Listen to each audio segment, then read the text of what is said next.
Seeing a quorum of voting members, I call the March 18th Cincinnati School Board meeting to order. Treasurer Wagner, would you please call the attendance roll? Mr. Craig?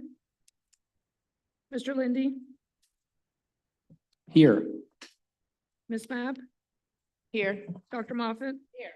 Mr. Morosky? Here. Vice President Weinberg? Here. President Bolton? Present. Vice President Weinberg, would you please explain the process the audience may use for virtual hearing of the public? Yes, I can do that. So to start off, members of the public who are online and wish to speak during our hearing of the public may do so by clicking the chat button now. The chat feature will be open for your request for 5 minutes. And if you would like a direct response to your question, please make sure to share your name, your affiliation to the district, your school community, your topic, and also please provide your contact information. Thank you. The chair will now entertain a motion and a second to approve the March 18th revised business meeting agenda. Do I have a motion? So moved. Thank you, Mr. Morosky. Do I have a second? Second. Thank you, Dr. Moffitt. Treasurer Wagner, would you please call the voting roll? Just discussion, Oh, President. I'm sorry. Yes, Bolton. Thank you. This is on the motion to approve the agenda for this evening. the business agenda. Yes. Great. Revised. Yeah, this was just a question. Back in January, one of the questions I had asked was about whether we were going to return to having some clear priorities for the agendas that we have. One of the things I liked about that was it helped provide, I think, a nice lens on what's most important. Why is it most important? What are other good things to do, but maybe of second order importance? Just as I look at, when we've been leaving recently and also the size of our agenda this evening, I was interested, are we going to return to having some, board priorities for say 3 months at a time? Is that part of the plan? I think it can be part of the plan. Right now, I think our pressing business is probably what is before us tonight and has been for the last 2 months, which is, of course, the budget and also the ad hoc report. I think anything outside of budget or ad hoc right now would be something that would be relatively perfunctory. Plus, the other piece of our time certainly is that we're spending on goals and guardrails in the superintendent's presentation and us monitoring that. So those 3 big packages, at least I think as we go through this first quarter of this calendar year, probably with this chair anyway, are taking precedent, but I'm more than happy to deal with the idea of additional or more specific target topics. But right now, my vision is basically to get through these large issues, but also to concentrate as well on our strategic plan, our vision, our mission, and also our forecast. So that's kind of guiding me, but I'll take that under consideration. And if some board members particularly have some specifics they'd like to add, I think that would make sense. And please share with me at the later date, and we can talk about how we want to pursue that. If that at least starts to answer that question. No, thank you. I think I appreciate it. I look forward to our meetings becoming even shorter and even more focused, and I'm happy to follow up. Thanks. I look forward to that too, but I also look forward to us doing the business of the district. So let's go ahead, and we had discussion, and now we'll do the roll, I think. Mr. Lindy? Yes. Ms. Mapp? Yes. Dr. Moffitt? Yes. Mr. Morosky? Yes. Vice President Weinberg? Yes. President Bolton? Aye. Tonight's agenda is approved as posted and as revised. We'll now go to old business, which is an area that we've kind of reintroduced as a possibility, a way of organizing the meeting as best we can. And right now, I have some updates regarding the board, and I know the superintendent has some updates as well. And one of them particularly exciting, and been waiting to be able to hear it, but I won't steal her thunder on that one. Tonight, as part of the consent agenda, ladies and gentlemen, we will be passing both the treasurer and the superintendent recommendations and report, but one piece that's particularly important in those documents is the agreement what we are about to vote on when we get to the consent agenda, but we won't be mentioning it because it's in the consent agenda. So Shar, we wanted to make sure that we mentioned it up front, and I took the took the personal privilege to do that because everybody knows I've been here so long and usually of somewhat the thorn in everybody's side on this. But I'm pleased to say to the public that we are about tonight in consent agenda to agree to a new agreement with our partners in Preschool Promise. And we thank our administration and Preschool Promises administration for all the work that they've done over this last year or so to make this possible. I think it's a fiscally sound, educationally robust, and how shall I say it, socially acceptable partnership for all of us. So again, Shar, thank you so much for all that you all do with our partners in Preschool Promise. But we'll be passing that. We'll do a little applause when we get to that point. And then the other one that I have to update is that we are going to have a fact finding on April 3rd around 3:00. And that fact finding will just be dealing with enrollment, preschool unit placement, and special unit placements. And fact finding is a question answer period. And we look forward to doing that. But now, well, almost as big as Preschool Promise Agreement, our superintendent has an announcement to update us about something that's very exciting and one of her initiatives particularly, and one that we're pleased to see and hear about. Madam Superintendent. Thank you, President Bolton. Good evening, everyone. So we're excited tonight to share the College Innovation Pathway. If you'll go to the next slide. So in partnership with the University of Cincinnati, UC named CPS as a partner for the College Innovation Pathway. And so board members, you may recall last year we had started some initial conversations with UC about an early college program. We're not able to call it early college because it's just like if you go through any other certification, like you can't become an IB school until you go through IB authorization. But by all other means, it is the exact same thing. So for the first time in Cincinnati Public Schools, our students will have an opportunity to earn their AA degree before they graduate from a CPS school. The University of Cincinnati actually did the application. They included us in the application. And when I found out about it, it was already approved and it was approved for this year. And so it was not one that we wanted to sit on, and we did not want anyone else to have the opportunity to have this. So we reached out immediately. It was written for Schroeder. They already have a couple of pathway programs at Schroeder. And we reached out to leadership at Schroeder, who followed up immediately with her ILT, LSDMC, and her teachers who were really excited about the opportunity. And so that we bring to you. So it does give us an opportunity to launch 2 student cohort groups beginning this upcoming school year. And I think I have a typo there. It's 2024 through 2025 academic school year. And for the full CCP credits and waiving the requirements. Let's go to the next slide. That might be the only slide. That's it. Okay, so just wanted to share this because this does allow us to sustain the initiative and potentially expand it. A part of the vision, and UC was very supportive. And we also have some other colleges and universities in the area as well that are also supportive of thinking about our students really being able to get an AA before they graduate. And so this is our first, but we're looking forward to being able to extend this across the district. Thank you, Madam Superintendent. Do any board members have any questions, comments of the superintendent or me about anything, or have some comments that they'd like to just make even about Preschool Promise? Board members, questions, comments, concerns, clarification? That's good because it's old business except for what you've been working on. I was just going to say, Yeah, Member President Mapp? Bolton, that's exciting news. That is good. Okay, great. Anything else? Dr.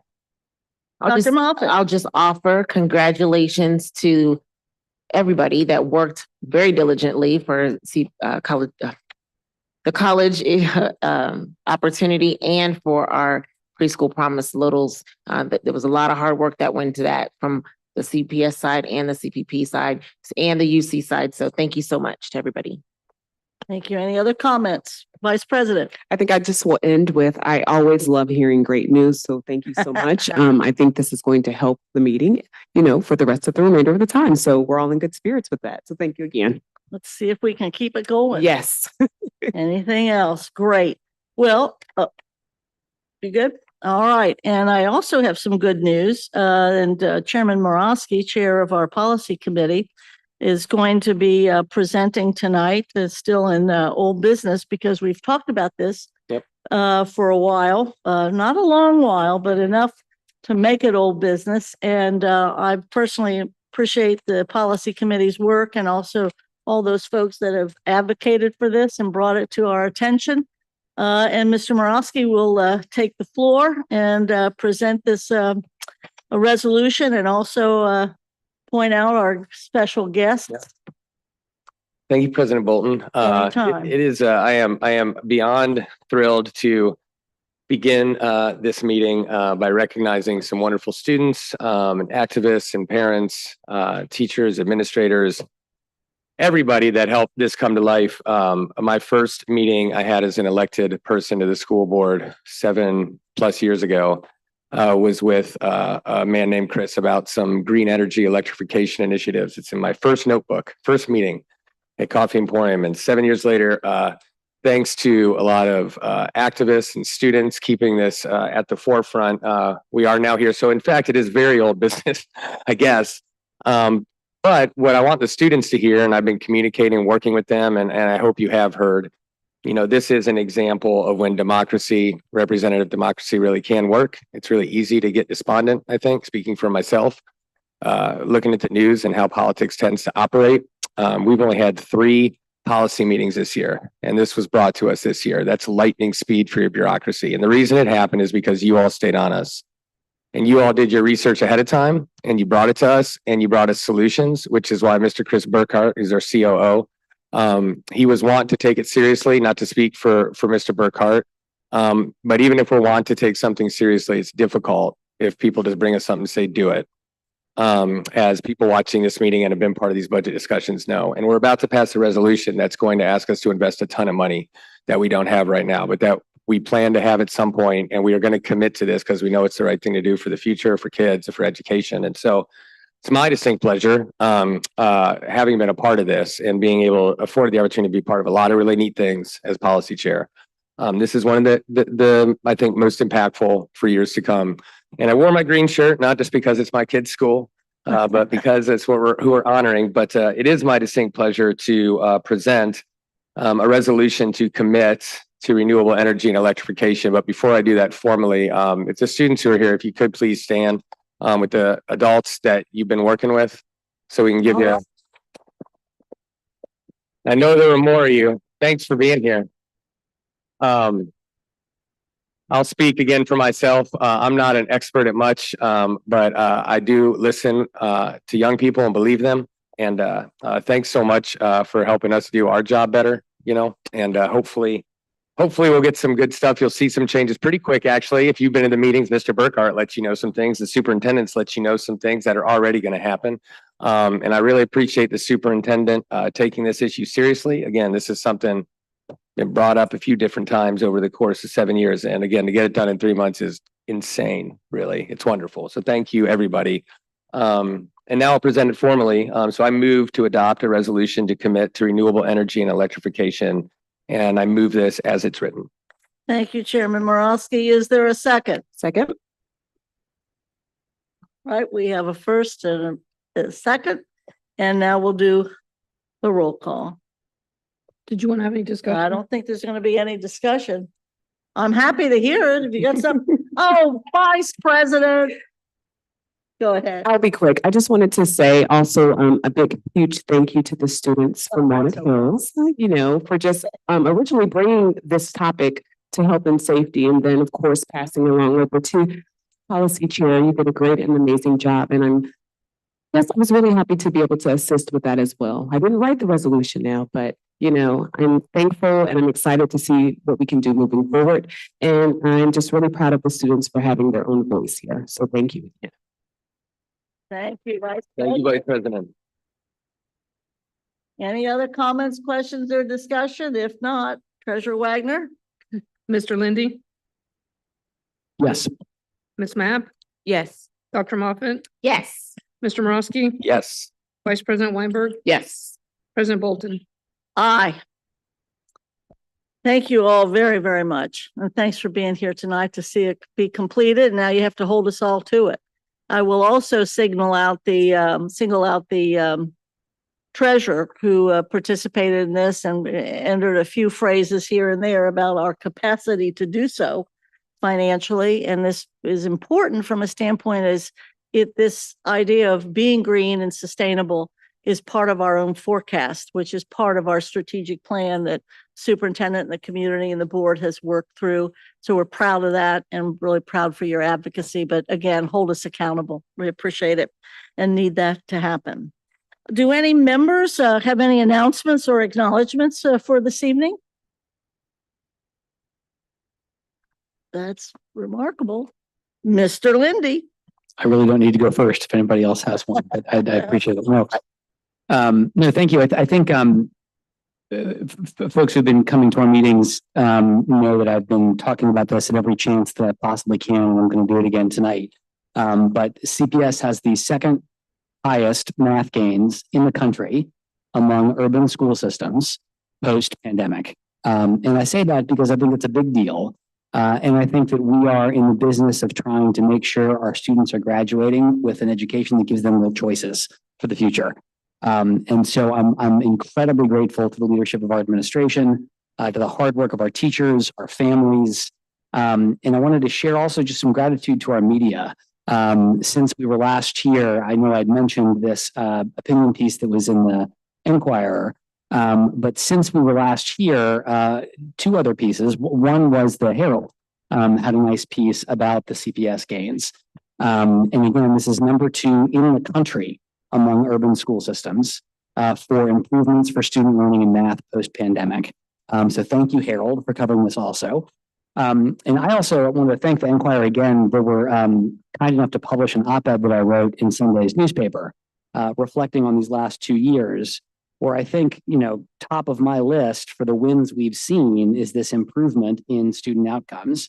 But I think we've gotten some other wins on the board too. And I really believe this is a function of the hard work of our administration, of our superintendent, of my colleagues here on the board, of our teachers and families, where we saw a big turnaround in our yellow bus challenges from having less than 80% buses on time to 96% of buses arriving on time. And I also just am grateful for the way this board has focused on students and student needs instead of personalities and politics. Because I think when we make decisions with kids at the center, I think we make the right ones. And I think that's what this group of people has done. So I wanted to share my gratitude to all of you and also to our local media. And I'm very, very excited to see what we do next. Thank you, Mr. Lindy. Well said. Other acknowledgements or announcements from our members? Member Mapp? Yes, thank you, President Boston. I just want to highlight the great work that some of our students were able to engage in through the Cincinnati Youth Collaborative Program with the Jobs for Cincinnati Graduates. So I had the opportunity to judge their speaking competition, and they just did a marvelous job and were just well-spoken, and they really had an opportunity to speak about how the program has impacted their lives from a holistic standpoint, as well as preparing them for life after high school. So it was a great opportunity. They are preparing for state competition in April. And so just wanted to again acknowledge the great work that the students from several of our schools within the district has done. And just to highlight some of them, I know there were students from Aiken, there were students from Hughes and Woodward.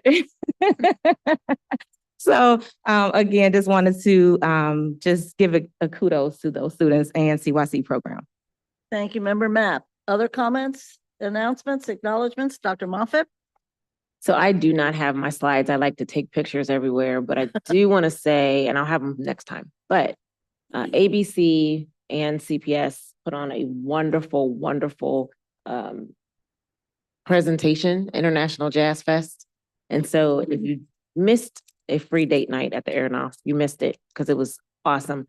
But to Dr. Rudnick and the entire team that he uses to teach the kids instruments, they did a phenomenal job. So I just wanted to make sure that I said to formally, I'll have pictures next week, but congratulations to the entire team at ABC, and the students that performed did great.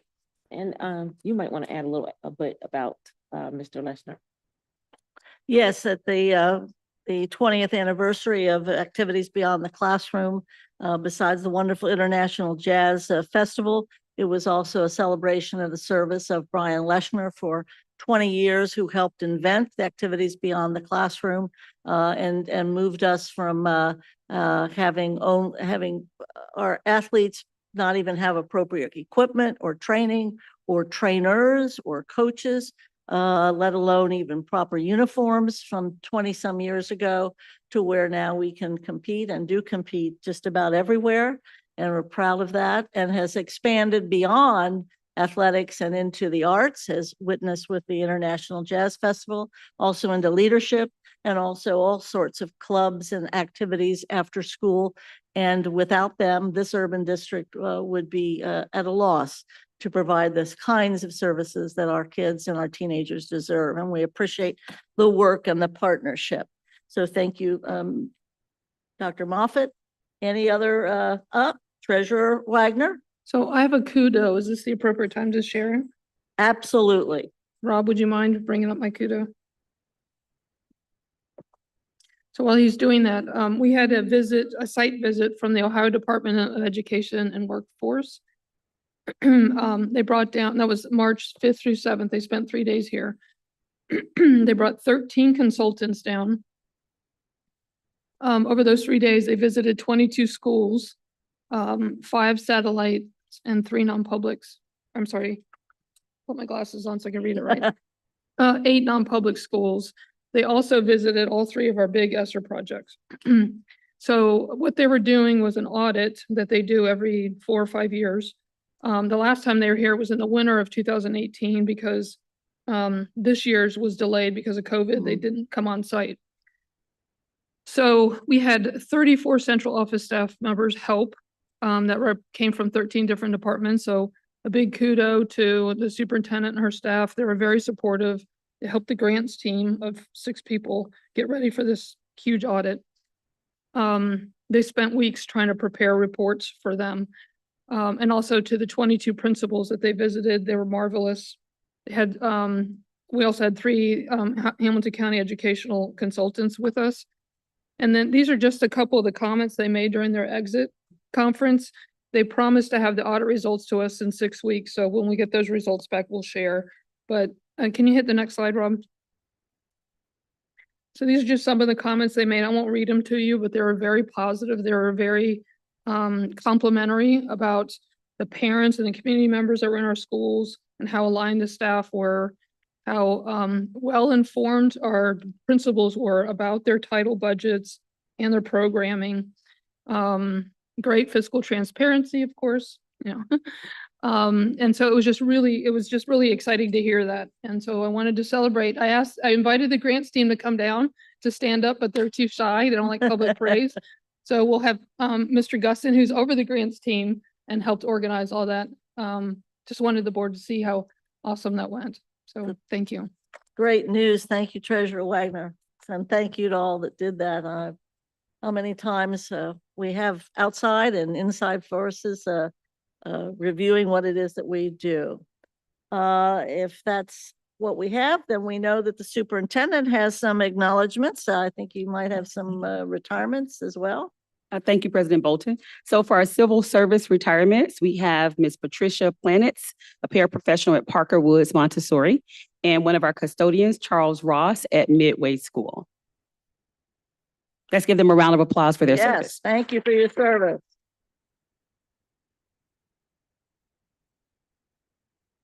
And now, Vice President, I'm going to kind of cede the chair to you for not only our hearing of the public, but also an introduction of our very, very special guest this evening.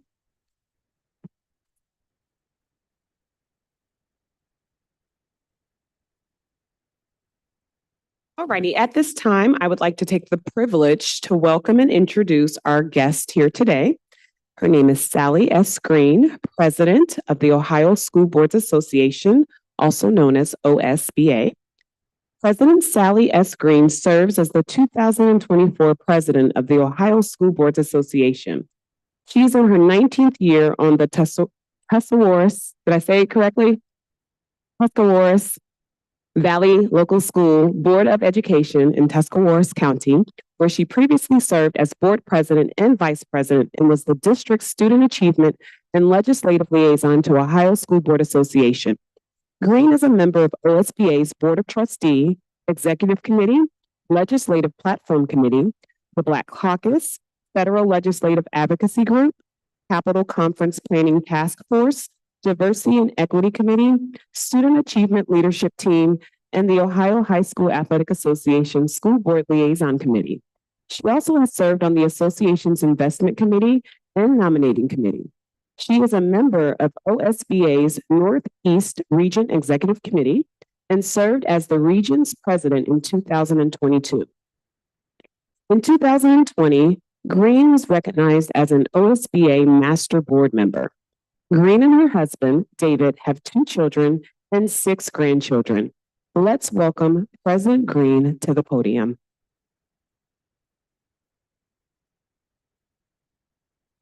Thank you for that warm greeting. It's a privilege and I am so excited to be here at the board meeting tonight, especially to be here in Cincinnati to see all the wonderful work you're doing. Before I begin, I would like to say a couple comments of the tours that I received today and apologize that I will not be able to stay for the whole meeting, but I will get a full flavor of part of the meeting. So thank you. I'd like to make some comments about the tours today because I think it emphasizes how wonderful you are doing. First of all, I'd like to thank each board member that's present because I know as a 19-year board member what it takes to be a board member, whether you're a 1,340 student or your valued students. I know how much it is. So thank you so much. I started off talking about the homeless today with some of your staff and the wraparound services that they perform. This is so important for our children, and you do a wonderful, wonderful job. I was amazed at all the services you help prepare your students so that they can learn, because we need to get them ready so they can learn. So thank you for that. The preschool, reading Try a Little Kindness. I saw kindness throughout the day in every building in every way. And so that is a credit to your school district. Thank you. Student Voices, Walnut Hills. 2 things they said, which emphasizes the epitome, I believe, of what your school district is. Great teachers who care about us and great resources to help us prepare no matter what we want to do in life. We are ready when we graduate. I couldn't have said it better. That's the job of a school board member. So thank you. Next, there was a tour of FFA and the garden tabletop gardens. Who would have believed coming to Cincinnati, an urban school district, there would be FFA and farms in your school district? Amazing. And again, it emphasizes that you are reaching the students with what they need to succeed. So thank you. And finally, to each and every one of the leadership team and the staff who toured with me, my great car driver, thank you. Everything you said, everything you did for me, it shows your compassion and your caring for your school district. So thank you. All right, now I'm really going to do what I was meant to do, and that is give a speech. So before I begin, slide 1 is one of your board members is on my team of 32 members who serves OSBA. We are here for you and we value you. And one of your members represents you at these meetings, and that is Dr. Kareem Moffitt. So thank you. I value you and I know what a great job you do. So thank you for being on my team. All right, 2 questions I want to ask you tonight. Are you being seen? Have you been heard? Is your students being seen? Have they been heard? I want to share with you. I lived in poverty. TV was my babysitter. But there was one show, Monday through Friday, that I would not miss. I don't know how I knew it, but I knew when that time was. I'd run up to the TV. I had to tune it in. And then I stood there, the staunchest supporter of that TV show, because my brothers and sisters would try to change it. But I wasn't going to miss that show. At the end of the show, the romper room host would come out with her magic wand, and she would say, those people that she saw in TV land. I would jump. I would scream. I would say my name. My brother in the other room, he got his name called all the time. My sister, who did not care, she would get called. But my name was never called. Then the show would end and silence would ensue. Why do I tell you this story? Because I grew up believing I could not be seen, I would not be heard. And so that is why, as the president, I came to visit you today, because I value you. Your voice matters to me and OSBA. Your students' voices matter to me. And so I thank you for this opportunity to see and hear from you. I gained an understanding of how an urban school district can meet and survive and excel with its students. So thank you for that. Now, many of you know I travel throughout the state, school board meetings, school visits, conferences. I look to hear from you and for your students' voices because I want the one-to-one connection. Students care when people share with them. They appreciate when someone they do not know comes up to them and says they are valued, they are loved. That's what I know, and that's what I try to do today for you. So one of the questions often is, how am I doing this? What am I doing? And on your desk is 2 pamphlets I'd like to share with you very briefly. The first is promote successes in your schools. You're doing a great job, but keep doing it. We need to keep sharing those successes every day. Involve other elected officials. This is election year. Make sure you invite them because they love those pictures. So make sure you invite them and tag them on your posts. Make them sick of hearing about you because we are losing the battle of public education. And it's because they choose to hear something different than us. So we need to continually fight for our children. So please join me in that. Unite our school boards. Each school board is different. Don't get me wrong. And I believe in local control, but I firmly believe in the heart of my soul that we are more alike than we are different. We value our students. We believe in quality education, and we want to help our children succeed. Facilitate discussions. You'll have another pamphlet on your table. And this one I'm so excited about. It's one of my initiatives this year. And it's to explore the future of public education. So many times we are catching up to the game, but we're trying to be ahead of the game. And we're going to have some exciting speakers that talk about the future of education, where we need to go, and also facilitate discussions across the state in one area together. So I would encourage you, please come to that meeting so I can hear your voice. And finally, act and achieve. Let's be honest, just because we say we're going to do it, if we don't do it, we're not doing it. So please, please be involved. In closing, I'd just like to share with you 2 events that your voice can help with legislators and networking. On April 23rd, there is the 2024 State Legislative Conference at the Sheridan.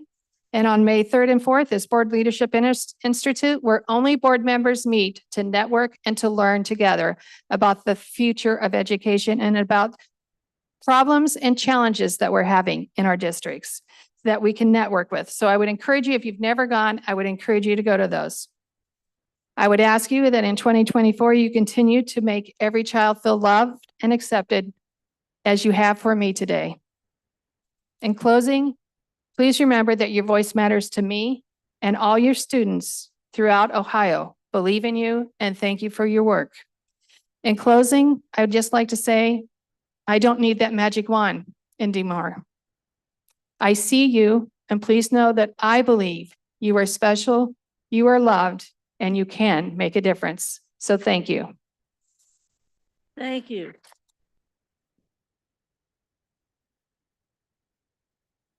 Thank you, President Green. And now, Vice President, the chair is yours. We are now at the item on our agenda for hearing of the public. Each speaker will have 2 minutes and will address all comments to the presiding officer. If you're online, once the request to speak has been granted, you will be invited to enter. Please Please click on the camera icon to go interactive. Provide your name, your affiliation to the district, your school community, your topic, and your contact information if you would like a response to any questions you might have. This request is consistent with board protocol, and we appreciate your help. In the unusual event that someone is not willing to follow this protocol, we reserve the right to end that person's time. Again, each person will have 2 minutes to speak. When the timer goes off, your time is up. Please refrain from discussing any personal items. Finally, we ask that your public commentary be respectful of all listeners. Thank you. Tonight, I'm going to check first to see if we have any online speakers. We have 4. Okay, we will have the 4 online speakers go first, and then I'm going to ask for these individuals to head on down to the podium. I think I have a Larry Falcon, and then I do have 2 names, and I do not want to mispronounce them. So I'm going to spell the last name is Shrive. If you could head on down. And if I'm incorrect, please let me know. And then the other last name, I think, is Shah.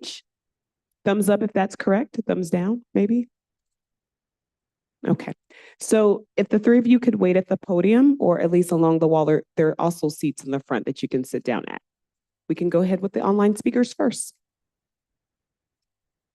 Thank you. Our first speaker is going to be Clayton Adams.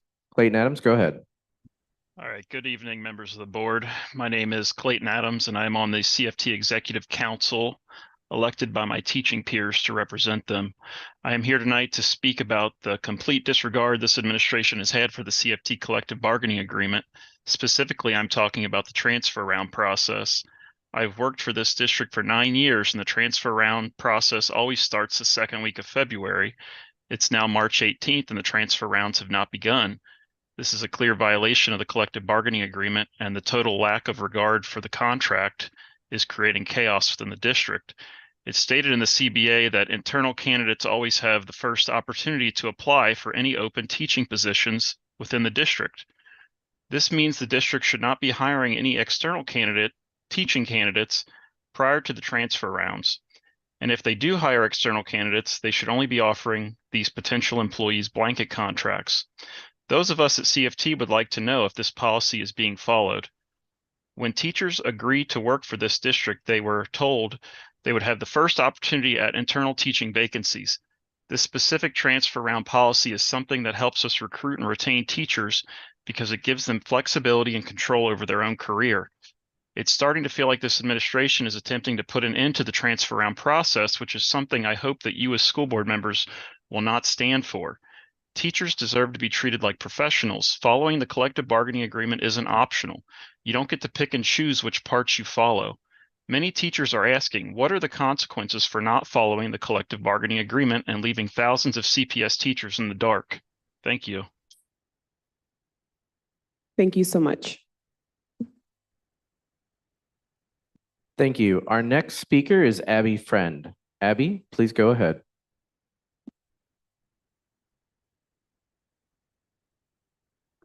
Hello.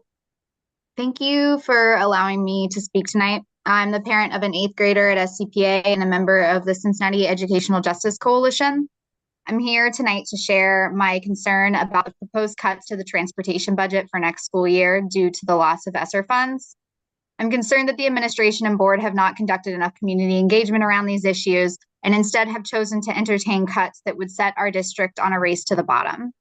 At the March 4th meeting, Mr. Lindy inquired as to the walk radius of other districts in the state, whether widening that radius would bring us in line with other districts. I find this a lazy line of thinking. We expect you as board members to fight for a district that sets the standard in excellence for all direct student services, including transportation.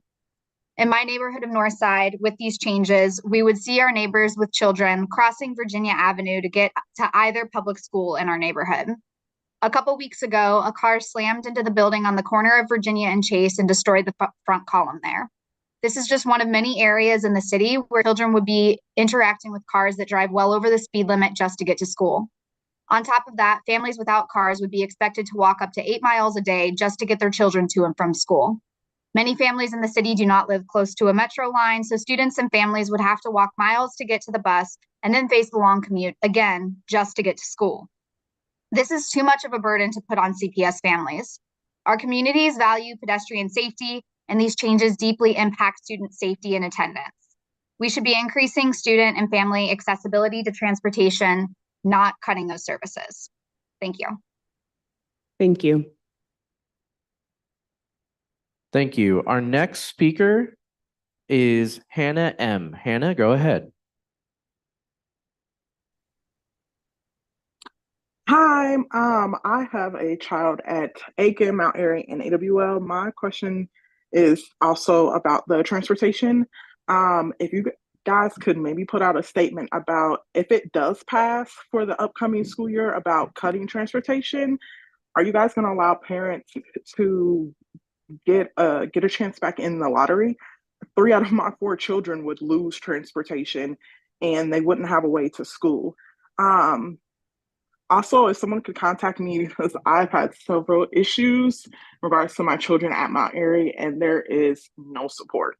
You guys really just stated about children being heard, but mine aren't, and my issues still keep being disregarded. Thank you. Thank you, Hannah. Our next and last speaker online is Joanne Morse. Joanne, please go ahead. Thank you. And thank you to each of you on the school board and to the superintendent. I know you have a really, really tough job. Later in this meeting, I know you're going to address the proposal about resource coordinators and what will happen to them next year. I understand that that position was created initially for Title I schools, where those schools really needed additional resources so that our neediest kids could thrive in our schools. I know since then, obviously, that the position has morphed in wonderful, creative ways across our district. As you consider, however, what's going to happen to that position next year, I just really encourage you to honor the original intent of that position so that our neediest students aren't shortchanged. Thank you. Thank you so much. Our first speaker, Larry Falcon.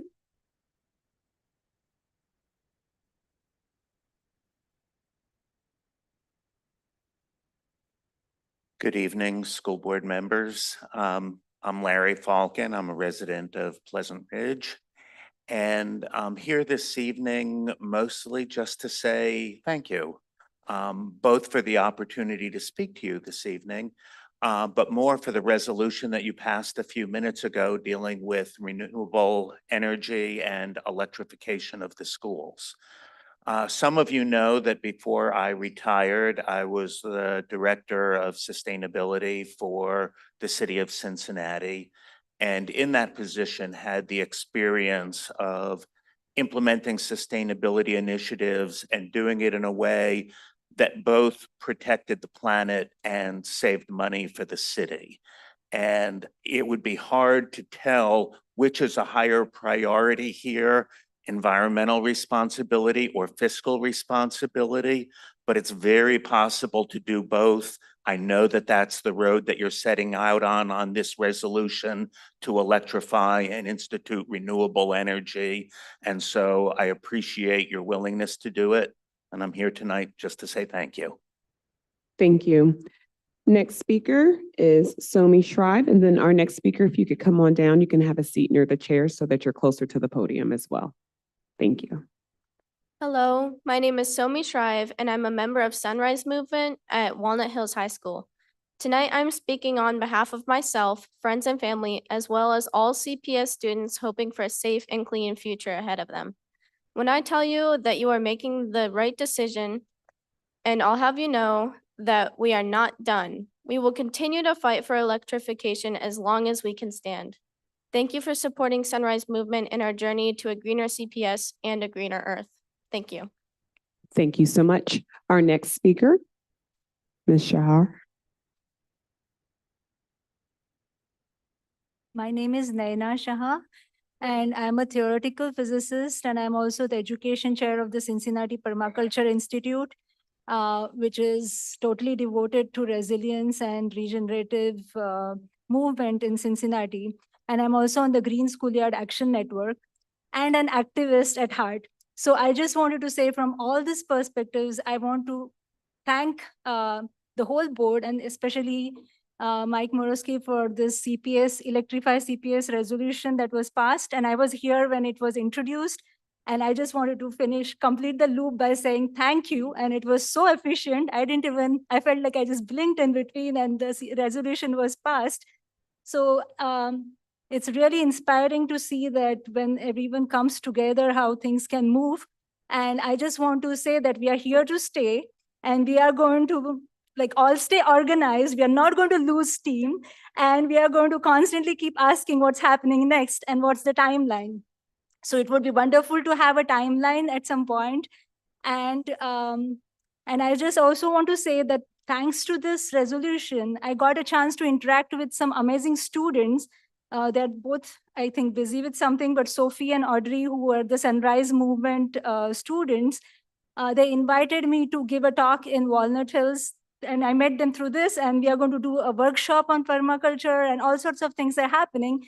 And so when good things happen, they come all together. And I'm just hoping that this is going to propagate in many directions, the resolution that has passed, and that students are going to be inspired to study more about climate change and about this. And I just want to again say that please keep the students involved in whatever decisions are made, so they will be learning on the way as to how these changes are made. Thank you. Thank you so much. Our next set of speakers, Michelle Dunn, Brian Duffy, Eva Whitehead, and then Brad Smith. If you could come on down to the front here, there are chairs by the podium so that you can go ahead and begin. Michelle Dunn, Brian Duffy, I'm Eva Whitehead, and then Brad Smith. And don't be afraid to come towards the seats. There are seats for you, please, so you don't have to stand. Good evening. My name is Michelle Dunn with the Cincinnati Federation of Teachers, here to respond to an op-ed published in Sunday's paper by board member Lindy that he mentioned earlier. You paint a rosy picture of our district, and since you're all about to vote on more arguably irresponsible cuts to our budget that will directly impact students negatively, we're here to address it this evening.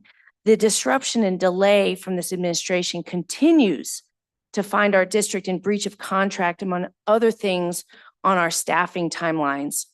First, Mr. Lindy, you note CPS is the second highest math recovery in the country. A study you cited was really actually based on just 44 school districts, members of the Council of Great City Schools. An honest comparison would be to compare it to the 16,000 plus school districts across the nation. So you are cherry picking data, and it would make sense if you were doing this to support our math and reading specialists, but actually those were cut, and you're now using this limited data to lay credit at the feet of the superintendent. Second, you tout the success of yellow buses, yet tonight you're about to make our students walk even further and cutting this service to over thousands of K-8 students, cutting yellow bus services who take these buses. And let's remember, it's this board who allowed our district to lose our dedicated routes. You wrote that you want more accountability in your article, and yet you want to reduce the quote, day-to-day management of the district. But let's remind you, it is this board who has the full authority of the budget, and you were elected to pass it. When you were president, you allowed the superintendent to have full authority, and we're now in over $100 million budget debt with a bloated administration. So everything is not rosy. We're currently in a situation where our contract is completely disrespected. The first step to real change is actually admitting there's a problem. Thank you. Thank you. Next speaker. Good evening, everyone. My name is Brian Duffy. I'm a graduate of Cincinnati Public Schools. I have two 8th graders attending Spencer Center, and I'm also on our PTSO and the chair of our LSDMC. I am here tonight as a parent, not on any of those capacities, to celebrate the successes of Spencer. The efforts of our staff, our resource coordinators, students, families to recruit, retain, and enrich the lives of students at Spencer has resulted in extreme projected growth for 24-25 school year. In short, we are faced with the best kind of problem. We are too successful. Unfortunately, our facilities limitations will require that we turn away students who want to enroll in Spencer. The Spencer community, and I assume CPS, does not want to be in the business of turning away students. We believe that growing Spencer is in full alignment with the board and administration's goal of expanding strong high school options. The simple fact is that there are many students who would excel at Spencer that will not excel at other schools. We have to solve for this. My number one request is what I've written to you all before, that we are engaged in the process of solving for this problem. As you've seen in prior board meetings, and you'll see this evening, the Spencer and Walnut Hills community will come out loud and strong. We prefer to solve this problem collaboratively and with all parties engaged, not through 2-minute sound bites. I look forward to working with you all in the future, and please vote to save our resource coordinators. Thank you. Thank you. Next speaker. Good evening. My name is Ava Whitehead, and I am a member of the Spencer PTSO, and I'm a parent of a 6th grader. I'm here tonight to talk to you about how our resource coordinator's ties to the Walnut Hills community make her so exceptional at her job. How do I know this? In particular, because she's been kind enough to share these ties over the last 1.5 years as we worked and scrabbled to improve the Spencer community. I know this because at many a school cleanup, Karen's gone to her own home to get supplies for the kids to use. She can do that because she lives in our neighborhood. I know this because she once recruited a neighbor to donate mulch from a local building site to beautify our Gaga pit, to make it more usable for our kids when it's wet. I know this because she regularly asks and receives of our gracious and generous neighbors at Brown Chapel AME and Pastor Russell the ability to borrow tables and chairs when we need them. And I know that she was on our LSDMC as a community rep from the Walnut Hills Community Council even before she was our resource coordinator. While I get that it might make sense to share her with nearby schools, I do not think that it is fundamentally fair to ask Karen or any other resource coordinator to have to double her work because we couldn't do the hard job of identifying alternative cuts. Please vote against cutting the signature of our community learning centers, our resource coordinators. One might even say they're our heartbeat. But of course, if cuts are absolutely necessary, please don't take away Karen Hordinsky. She's the beating heart of our pack. Thank you so much. Next speaker is Brad Smith, and can I ask for these individuals to start walking down? Janine DeOrio, Angie Wilson, and Scott McCormick. Good evening, board. My name is Brad Smith. I'm a teacher in the district. I'm a CFT field representative. I'm a resident and a taxpayer. Here to talk to you the last time here about those 100+ administrative positions in the central office you've added. And what have we gotten for all that money? Well, what we get is schools have to ask a technician anytime they need something, who then has to ask a manager, who then has to ask a director, who then has to ask a chief, who has to ask another chief, who then has to ask the superintendent. And so it's months and months and months for schools go without resources because they're waiting on decisions that often don't get made. According to your own organization chart on the website, you got a chief who reports to a chief, a director who reports to a director.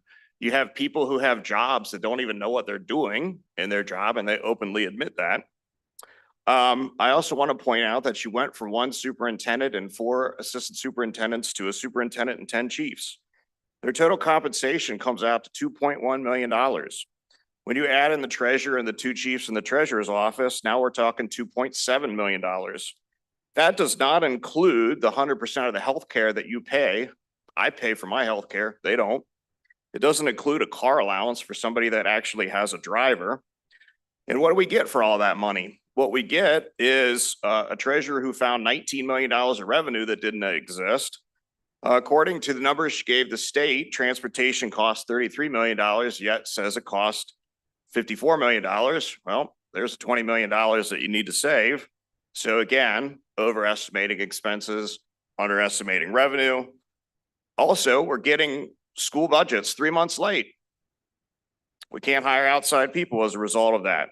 So all of this administrative bloat, I would say that this is far from extraordinary district leadership. Instead, what I see is just disruption, delaying, and deflecting. Thank you. Thank you so much. The next speaker is Janine, and then can I have Angie and can I have Scott? You can have a seat in one of the seats there, please. I'm Janine Diorio. I'm the former communications crisis manager for CPS. Tonight, I'd like to discuss culture and Mr. Morawski's tattoo, the Kavitsa. It's a symbol used by the Polish Underground Army during the Warsaw Uprising in World War II Poland as they fought against Nazi occupation. Like Mr. Morawski, my family fought in the Warsaw Uprising. My grandfather operated in the underground by running Polish newspapers, teaching children, and later as a soldier. These experiences instilled two unshakable values in my grandfather and our family: education and truth. The Nazis didn't want Poles to be educated, and they tried to keep Poles from communicating because Nazis knew that education and communication comes truth. But when you don't allow education, communication, or both, you have propaganda. As you can see, it is in my blood to support education and bring truth to light, and I cannot, in good faith, leave CPS without asking the board to take a closer look at the culture perpetuated under this administration in this building. For the last year and a half, I have experienced an insurmountable amount of bullying, including physical assault and retaliation reporting, and I'm extremely concerned for the well-being of my colleagues. This leadership perpetuates a culture based in fear, intimidation, gaslighting, and propaganda. As I exit, I'm burdened with the knowledge that my teammates are being treated unfairly, given an unfair workload, or undermined and undergo a flow of constant lying to employees, contractors, and media, in addition to clear favoritism in the department for those that can do no wrong while deeming those perceived to do no right. If something is not done and done soon, the mental health and well-being of my team will continue to deteriorate, and individuals' careers as well as CPS will be negatively impacted by the damage inflicted by the chief of marketing and superintendent. I urge you to take action to end the bullying and the propaganda, and remember that education combined with communication results in truth. Thank you. Thank you. Our next speaker, Angie. Hello again. I'm Angie Wilson, parent to a sixth grader at Spencer Center and PTSO president. I'd like to start by thanking the board for voting to protect resource coordinators at the last board meeting. We were so happy to feel our needs were heard. Now that the lottery is closed, we are so happy to celebrate with you all the positive growth expected at Spencer. I feel the secret formula to the success was listening to families over the years and what they wanted to see at Spencer Center in order to become a first choice for them, and then we gave it to them. We heard that students wanted a whole school experience above academic offerings, and that we needed more school and community events, and our vibrant PTSO created those. We heard that we needed more school clubs and activities, and at the same time, you sent us Karen Hordinsky, our resource coordinator. I can't express what perfect timing and what a perfect match that was. I was so proud to share what we have built with prospective families during recent tours and open houses, and happily, Spencer will be growing for the 24-25 school year. We have operated on a shoestring budget and we've made a lot with a little. Despite being in an older building without a full-time school nurse, and now being down to one security guard because one was pulled from us this year, and now we're losing our super subs. Please, we can't lose Karen too.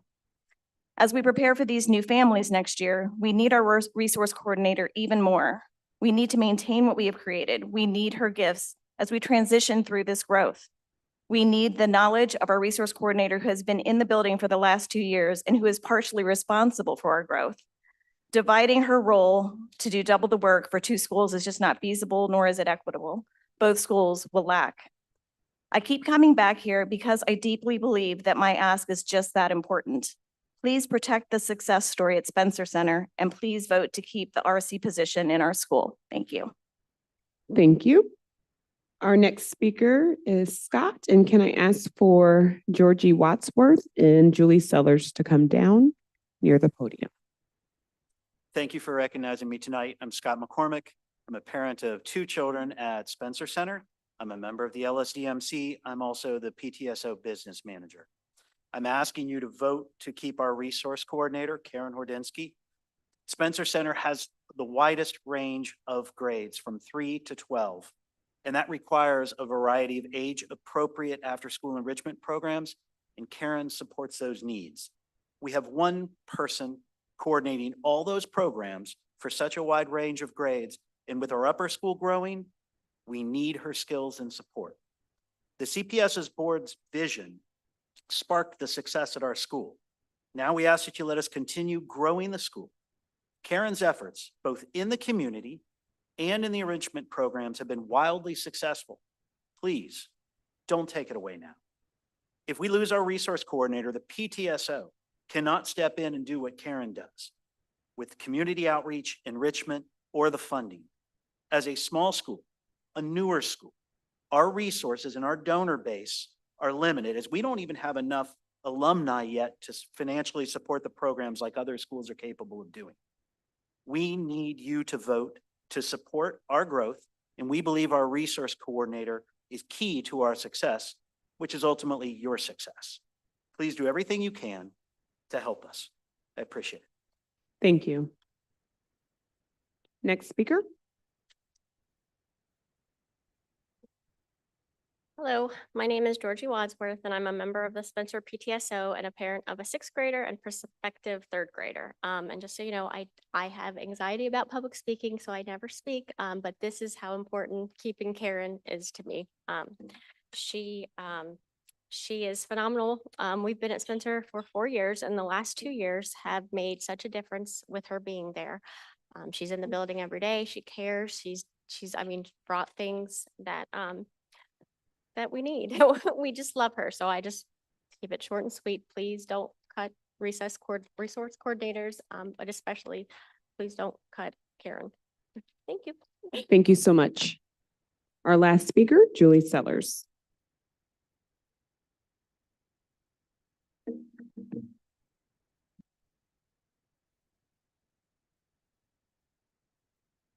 Good evening, members of the board, the treasurer, and the superintendent.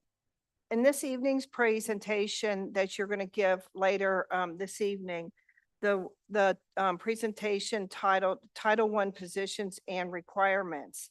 It has some incorrect salaries listed. The costs are inflated. And this is another reason we have trouble trusting the numbers with the budget. I hope that the costs will be corrected before schools begin selecting their title positions and the costs related to those positions. Schools need every cent of their title funding in order to give the students all of the services that they need. We have received multiple requests to confirm that it is the right of the ILT to pass the budgets that their schools support. The administration has created a decision tree that you will also see later this evening that insists that title high schools and their instructional leadership team must approve funding for an AP of culture. In our CBA, Section 150, it gives the instructional leadership team, the ILT, the right to develop the school's budget with faculty approval before submitting it to the local school decision-making committee, which is the LSDMC. The district's decision tree is yet another top-down directive that usurps the power and authority of each school's ILT and LSDMC, both of which include teachers, parents, principals, and community members. The teachers and members of the ILT and LSDMC know the needs of their students. We recommend that schools approve funding for positions that directly benefit the students with their Title I funding. It is these funds are intended to serve as be opposed to more administrative positions. Schools should be able to elect to hire teachers who serve students directly, like reading specialists and math specialists, if they are more important to serving the students than the APs of culture. With class size, I just want to review my summary documentation from December 11th when I talked about the class size numbers. In 1991, the K to 3 class sizes were 28 and the 4 to 12 were 30. The board determined that class sizes were too large. The community supported reducing class sizes, and they decided to put at that time, the board decided to put a levy to reduce the class sizes. In 2001, 2002 school year, that levy passed with the promise to reduce class sizes with 2 mils of the 6 mil levy increase. Now, that is 1/3 of that levy. That levy is still in effect and active, and it's still on the books. That was a $54 million levy. So 2/3 of that is to reduce class sizes. But yet, here we are having increases of class sizes. In 2004, after the levy passed, and it passed with overwhelming numbers, the K-3 class sizes were 18 with an IA up to 22. 4-8 was 28 with an IA if they went over the 28, up to 32, but just until another teacher could be hired. It was not a permanent situation. Class sizes were 28 as they are now. 9 to 12 was a class size that was maximum of 30. Now, here we are in the 23-24, and the district is proposing to increase class size numbers to save money. K-3, they have up to 25. And as you know, we had hundreds of paras that we were short. And so many of those classrooms with the highest need students did not have the proper staffing. We have classes for class sizes 4 to 6. If you look on the chart with the formula that will be shared this evening, it goes 28 is the class size with up to 32. And that is, or no, they are maxing out those class sizes to 32. 7th and 8th grade, and there's no talk about having the para that they're supposed to have. 7th and 8th grade is either 28 or 30. Why would grades 4 to 6 be the largest in the district? Those kids are just coming from primary where they have to get into more stringent academic standards. These grades need smaller classes, and they need to remain reduced, because if they are maxing out the maximum class size, if one more student shows up, then they have to try to find and hire another teacher, which we know is nearly impossible. These proposed class size increases are unacceptable to students, parents, teachers, and taxpayers. As a board, you have a responsibility to make sure that we properly fund our schools, and the discussions on class size increases need to be addressed. Now, I just received this week with the rules for the formulas and notes for the title position tree. It says that 4th, 5th, and 6th grade, there will be one full-time teacher per 32 gen ed teachers or gen ed students in the 4th, 5th, and 6th grade. In the 7th grade, in the elementary building, their class size will be 28, but in the high school, it will be 30. The 8th grade in the elementary will be 28, but in elementary and the high school, it will be 30. So again, the 4th, 5th, and 6th grade are going to be, they are staffed with the highest class sizes. Now, the gen ed, there is also changes to some of the special needs classroom units. An autism teacher by state law is allowed to have 6 students. An MD classroom has 8, but they want to do a combined autism and MD classroom, which that's not really a standard of mixing those two groups, but those students will then be in 8 in a class. So if there are a combination of 8 AU students and MD students, they can have up to 8.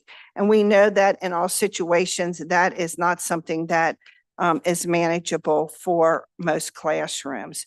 So I know that this is a really difficult time for you. I know it's really hard to really think through how are we going to do this, but in my opinion, the very most important thing that the board can do in order to improve academic achievement is to have the proper class sizes and make sure that the students who have the greatest needs at schools with the greatest poverty are not going to be those schools with the largest classrooms. Thank you very much.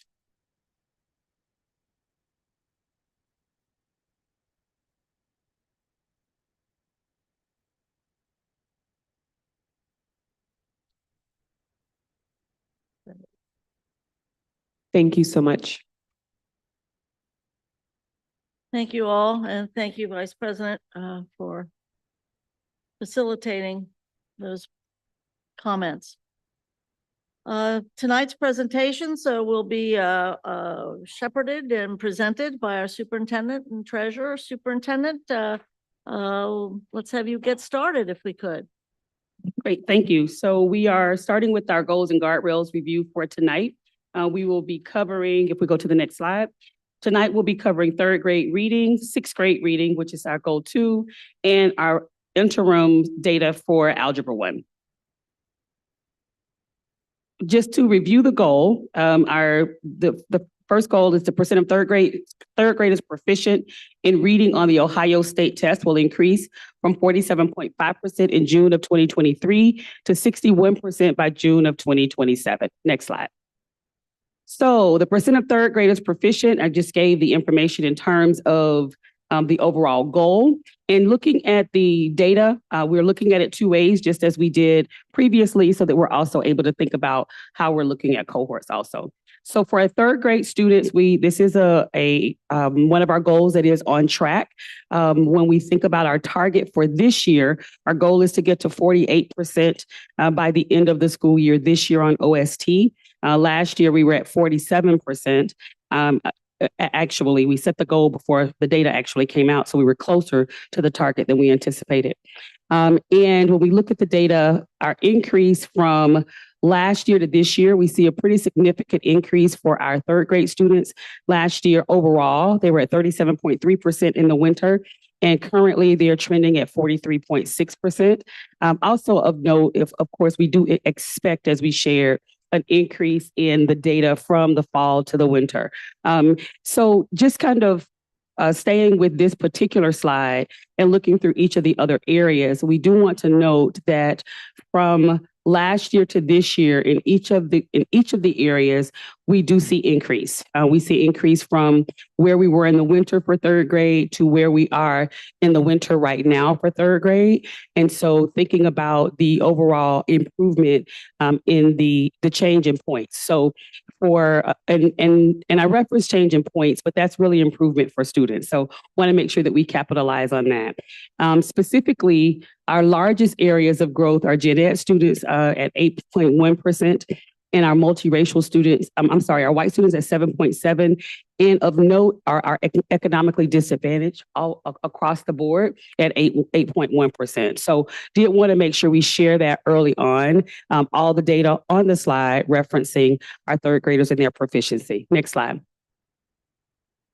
So when we think about our takeaways and next steps, I think it's relevant to also acknowledge that so far we have surpassed last year's gains from fall to winter for most of our student groups, and we see an increase and a gain winter over winter as well. If there are similar gains from winter, where we are right now, to OST when we start testing in April, as seen in 2023, we are on track to surpass our 23-24 OST target. And again, surpassing the target means improved outcomes for children. So next steps, continuing, and you heard this in the last conversation that we had, but it's really around the same information, continuing to look at the data, to review the resources with our principals, to continue to support teachers and the work that they're doing with that, and the ownership of individual student data as well. So I'll stop there for the first one to see if there are any questions before we go to the next. Board members have any questions or comments or any points of clarification? Member Mapp? Thank you, President Bolton, and thank you, Superintendent Wright. I just wanted to follow up from our discussion at the CAL meeting about the third grade OST scores. So for the students, will we receive that data, I guess, at the end of the year for the fall assessments that they've taken? or when can we project to see that data? So can we go back on the slide? So to the actual chart, I'm sorry. Thank you. So the data that we have here, our students test in April. And so usually in terms of us getting the data back, we get preliminary data back a month or so after that, but the actual data in terms of the report card generally doesn't come out until about October. So we will be able to provide preliminary data. It takes about a month and a half, about 2 months for us to actually get it. So it may be August, I believe, before we share it out. Again, I share that that's preliminary because that's the information that we're getting from the data warehouse. And at that point, it's not accessible to the public. So it's something that I just share with the board. But for those that would be looking for it publicly, it would not be there until it's released by the state. Okay, thank you. And then second question is, can you expound on the recommended dosage for, I guess, the students for iReady scores? Is it differentiated per student, or is there a recommended, I guess, level of criteria for all students? Thank you for the question. So iReady is a research-based program that was, the intervention portion that was researched, the research basis was looking at students where they were performing and what it took for them to increase or improve their performance and how much time it took. So essentially, the recommendation from Curriculum Associates is 45 minutes of on-time activity, 45 minutes at least twice a week with 70% accuracy. Now we push 75%, but it's with 70% accuracy.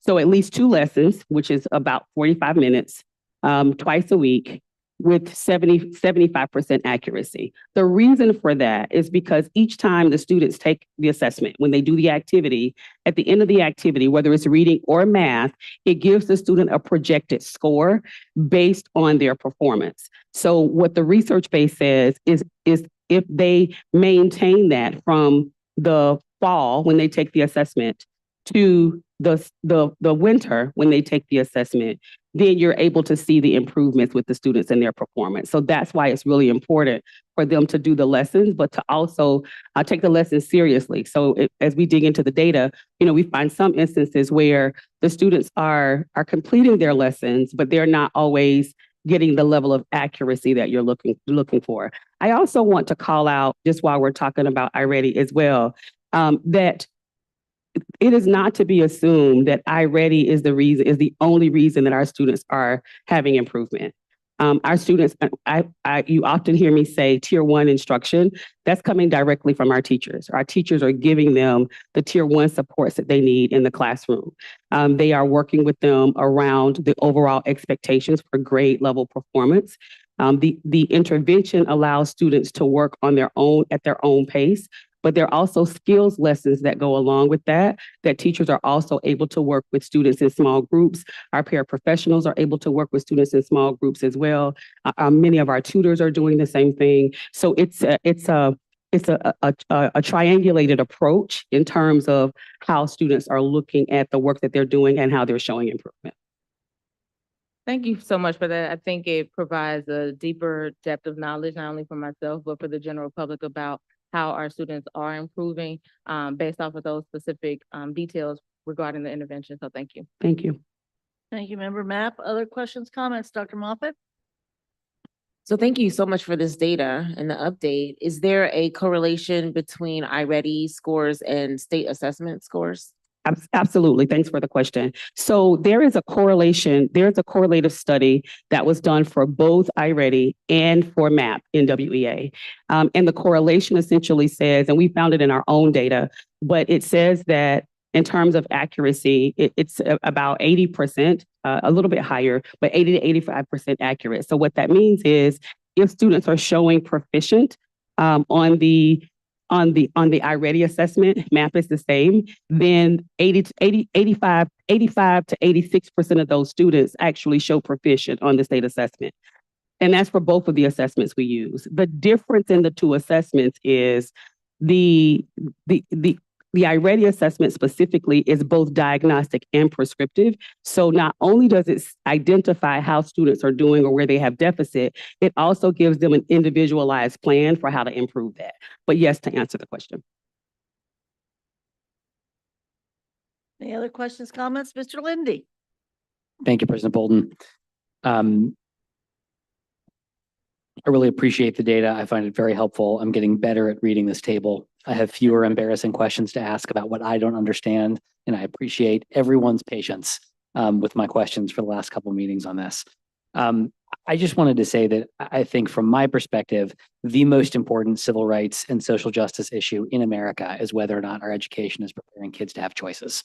And I think the ability to read by third grade is a critical one of those. I'm so glad this is a guardrail or a goal, excuse me. I can't think of a more important thing for us to focus on than whether or not the school district is preparing children to read and have choices about the lives that they want to lead. And I think that the improvement here is real. And I just want to say, I feel like there's been this, recent pattern of good news. We had the post-COVID results that have come up earlier. We had some good scores and improvements in a previous goals and guardrails presentation. There are going to be times when the numbers go down. Like this is not going to be a constant upward path. I wish that it were. But I just want to share my gratitude for every teacher in CPS, for every board member here, for our administration, for every principal, for being clear about what matters, for being focused on it, and to just have enormous gratitude for the fact that we're actually seeing improvement. So thank you. Thank you, Mr. Lindy. Other questions, comments on this particular goal guardrail? All right, continue. Okay, we'll go to the next. So the next one is specific to our sixth grade students, and this is closing the gap as we think about our Black, Hispanic, and multiracial students and the sixth grade white students. The goal is to shrink the gap.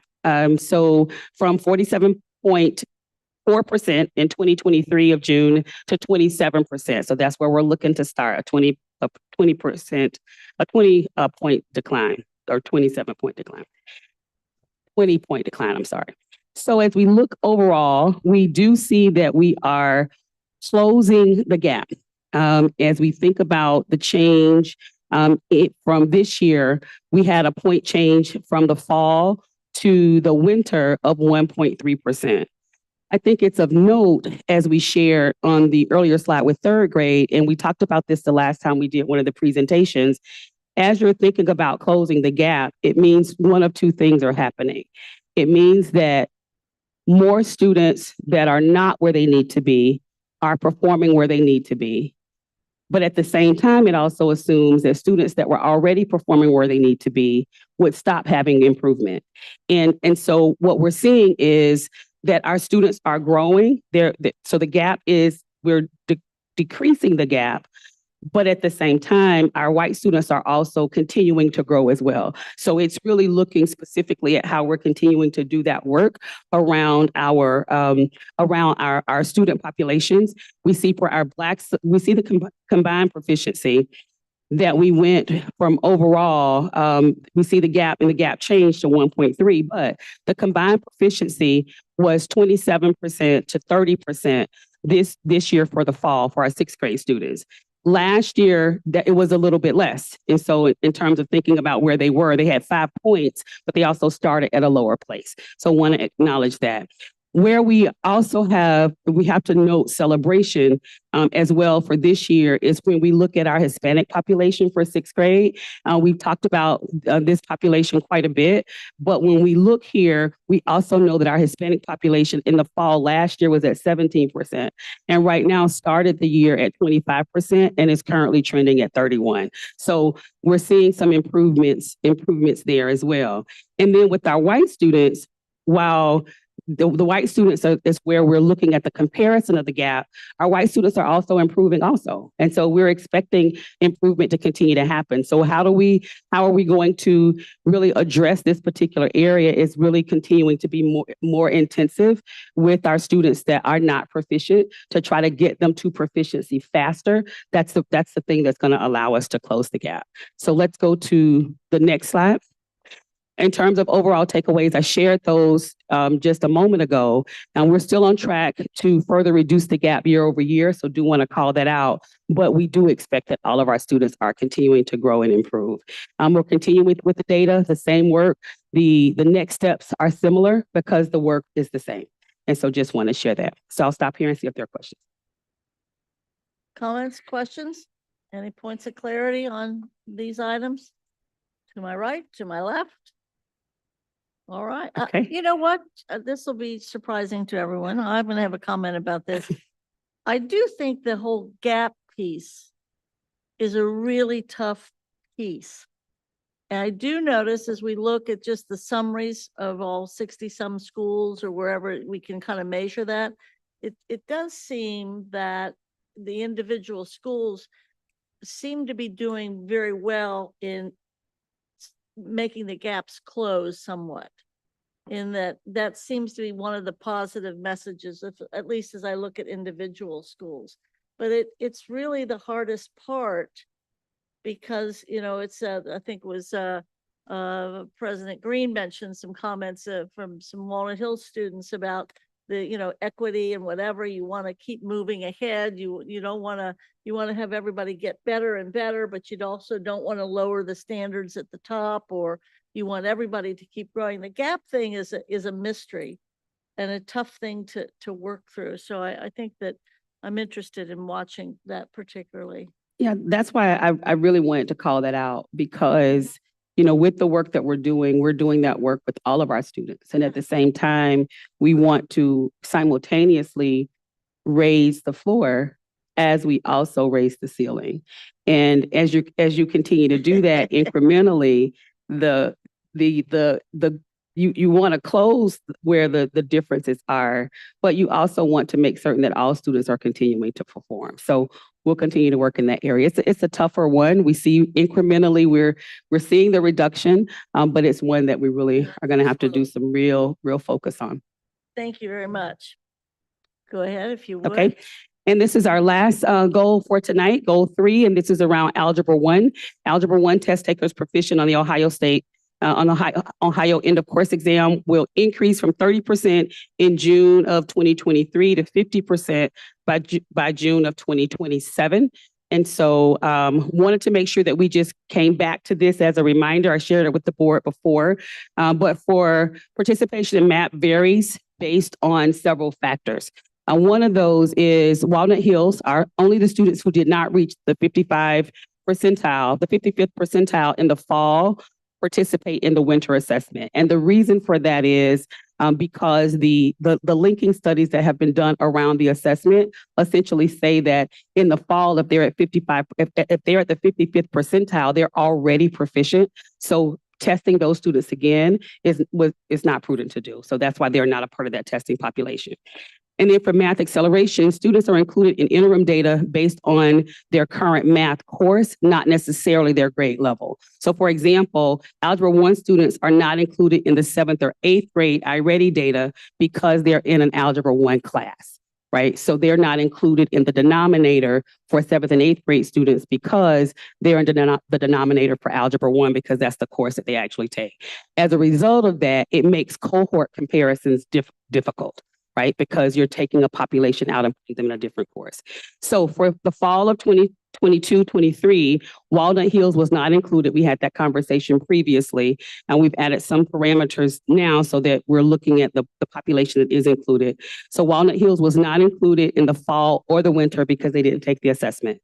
This year, they took the assessment in the fall, everyone did, and then only the students that did not reach proficiency in the fall took the assessment in the winter.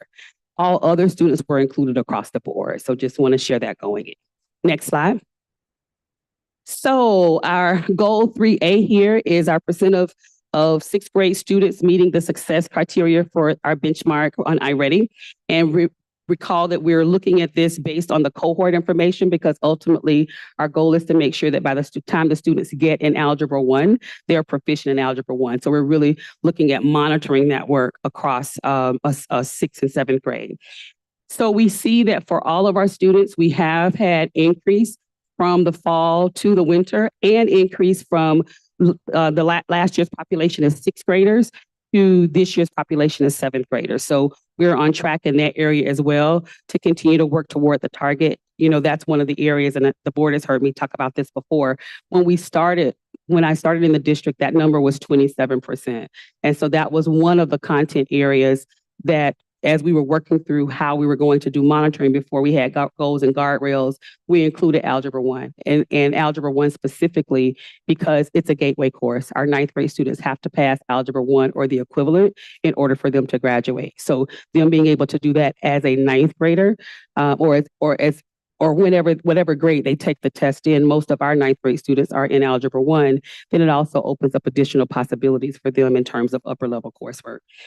So across the board here, we see a slight decline for our Black students from the fall to the winter. Still an increase from last year's winter to winter, but it's a concern. So a slight decline, but still a decline.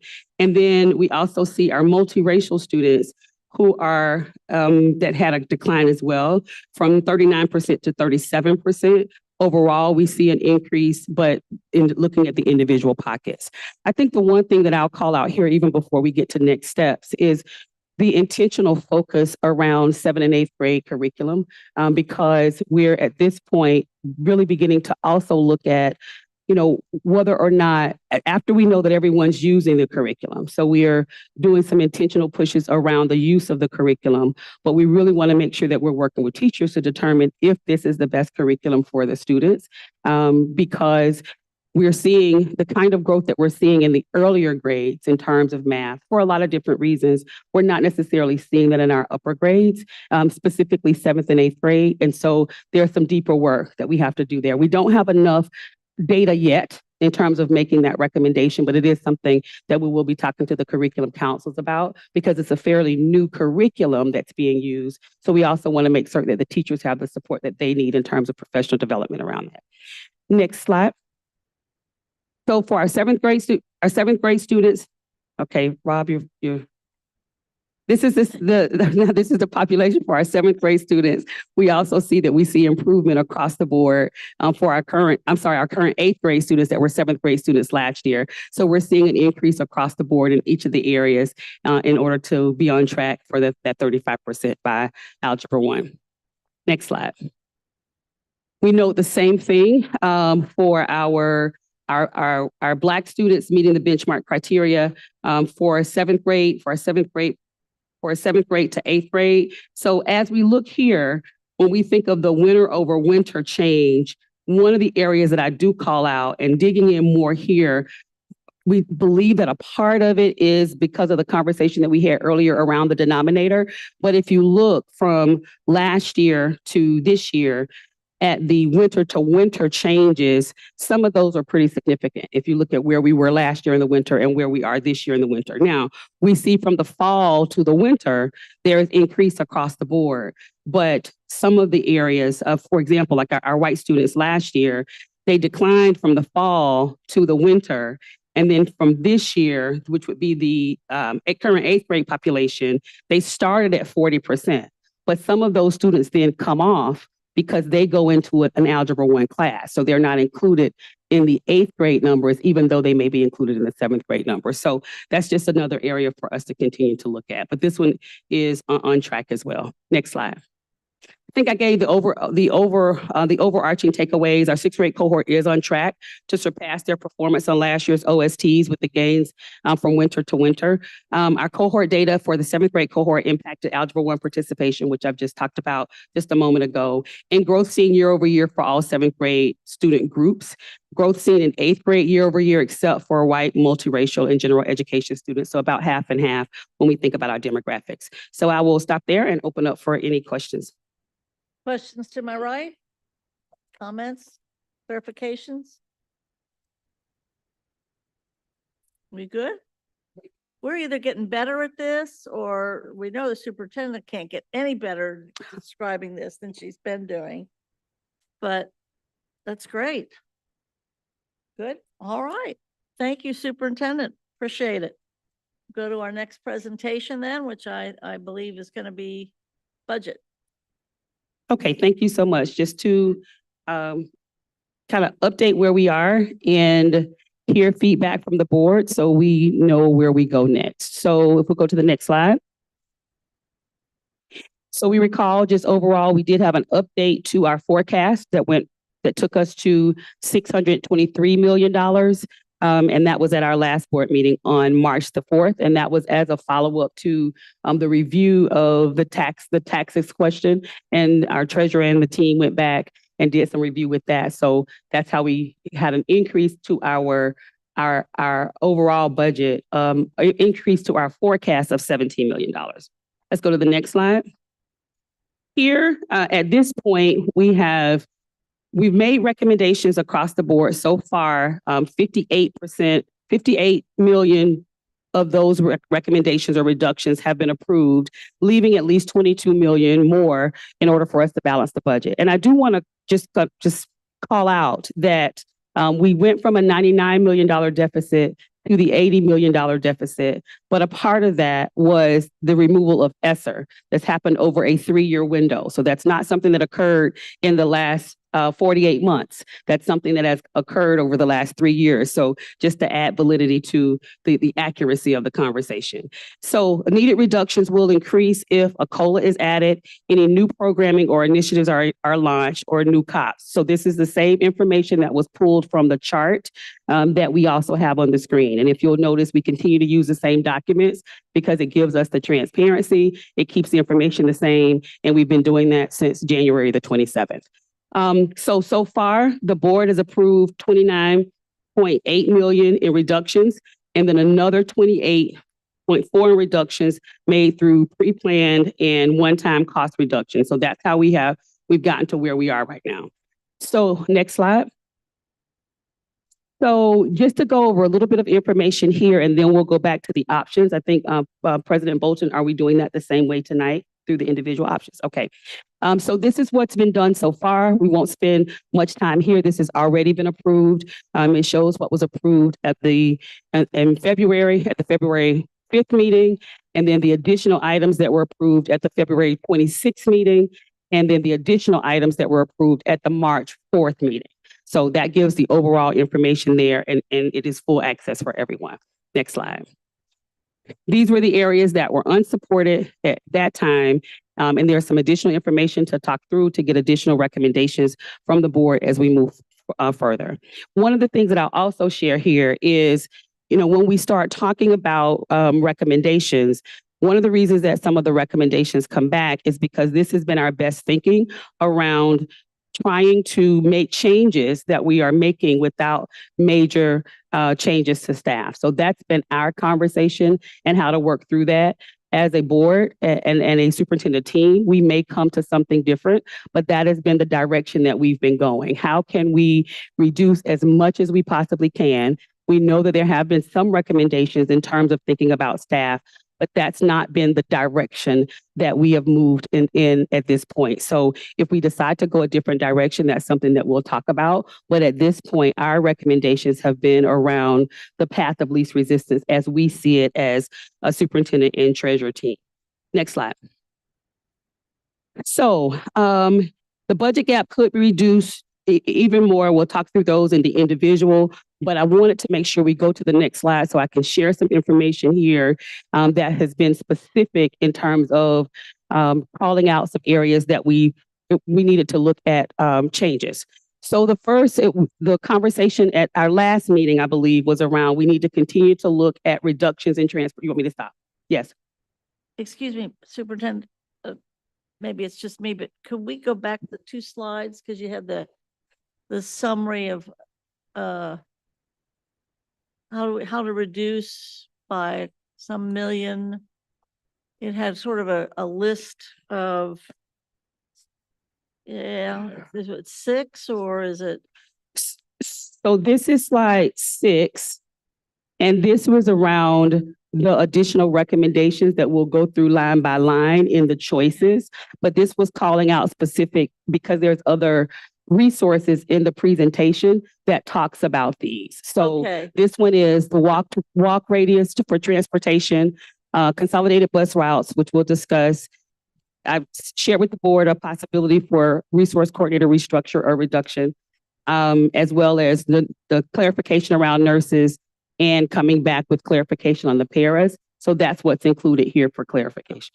Kind of just asking as the chair, rather than just as a member, if we were, these items have further explanations in the coming slides. Yes. But if we get to that point where we were some weeks ago, where we have to kind of say yes or no about some things, it would probably be this list. It would, and it's a few more when we go to this document that says here, where we pull up the document that we've been looking at each time, where it gives the administration's recommendation and then whether or not it's supported by the board. Thank you. You're welcome. Okay, next slide. So just to clarify around transportation, and this has come up in terms of thinking about what are the options or additional options to reduce transportation costs. That's one of the things that was discussed at the last board meeting. So we have 3 different things here to further discuss and answer questions around. One, consolidated routes. Last year, Board Member Moffitt actually made a recommendation or asked us to think about if there was any way, as we were talking about transportation, that we could do any consolidating with routes where partnered schools would ride the buses together. And so this year we were able to do that with one of our schools, one of our charter schools and one of our elementary schools. And it worked well in order for us to do that. So we've looked at a population of schools that would be able to consolidate and save up to $2.8 million in terms of doing that. But this mostly would be CPS schools. And so that would be one of the areas. The second was recommendations around walk distances. We'll talk about that in a moment. That's up to 5.3 million. And that is the difference in the state requirement is 2 miles. Currently, our district does 1 mile in terms of students being able to get transportation outside of that. And so we do have the breakdown in the dollars for 1 mile, 1.25 miles, 1.5 miles, and 2 miles. So it gives information around that. And then the last is the 7th and 8th grader on Metro. When we talked about this, and I think Vice President Weinberg was the one that asked a question about that, I gave my response in terms of that and why I thought that that could be concerning for us, and it was 5.5 million at that time. The 5.5 million only applied to students that were in comprehensive high schools. So it did not apply to any of our students that were in our specialized programs, Walnut, SCPA, Spencer, Gamble, or Clark. So the 9.1 million includes all 7th and 8th grade students, just as in terms of thinking through what that process looks like. Next slide. So here are numbers for us. The first is consolidating routes. It can help us reduce $2.8 million. I referenced the consolidated routes that we've used this year. And so when we think about how many buses it actually could reduce for us, it could reduce as many as 28 buses for us to consolidate routes and allow our schools to our students to ride buses together as they are going into neighborhoods and then going to school buildings. What I also provided, and it's listed here as well, but it's the cost, and I've shared this before, I shared it on the 27th, or actually before the 27th, but this is the cost on the first sheet here. This is the cost that we pay right now per school for transportation to that school, because there may be some other thoughts or recommendations around that as well. So that's the consolidating of the routes. The next slide. This gives information on the walk distances. And the reason that the 1.5 was the one that we are recommending is because from the surveys and the roundtable discussions, it was the #1 recommendation. So that was one of the reasons that is here. However, what we see, we were asked to do the breakdown by the number of students. So we have it broken down, the number of K-3 students, number of 4-6 students, and the number of 7-8 students, and the cost overall for each particular area. Okay, next slide.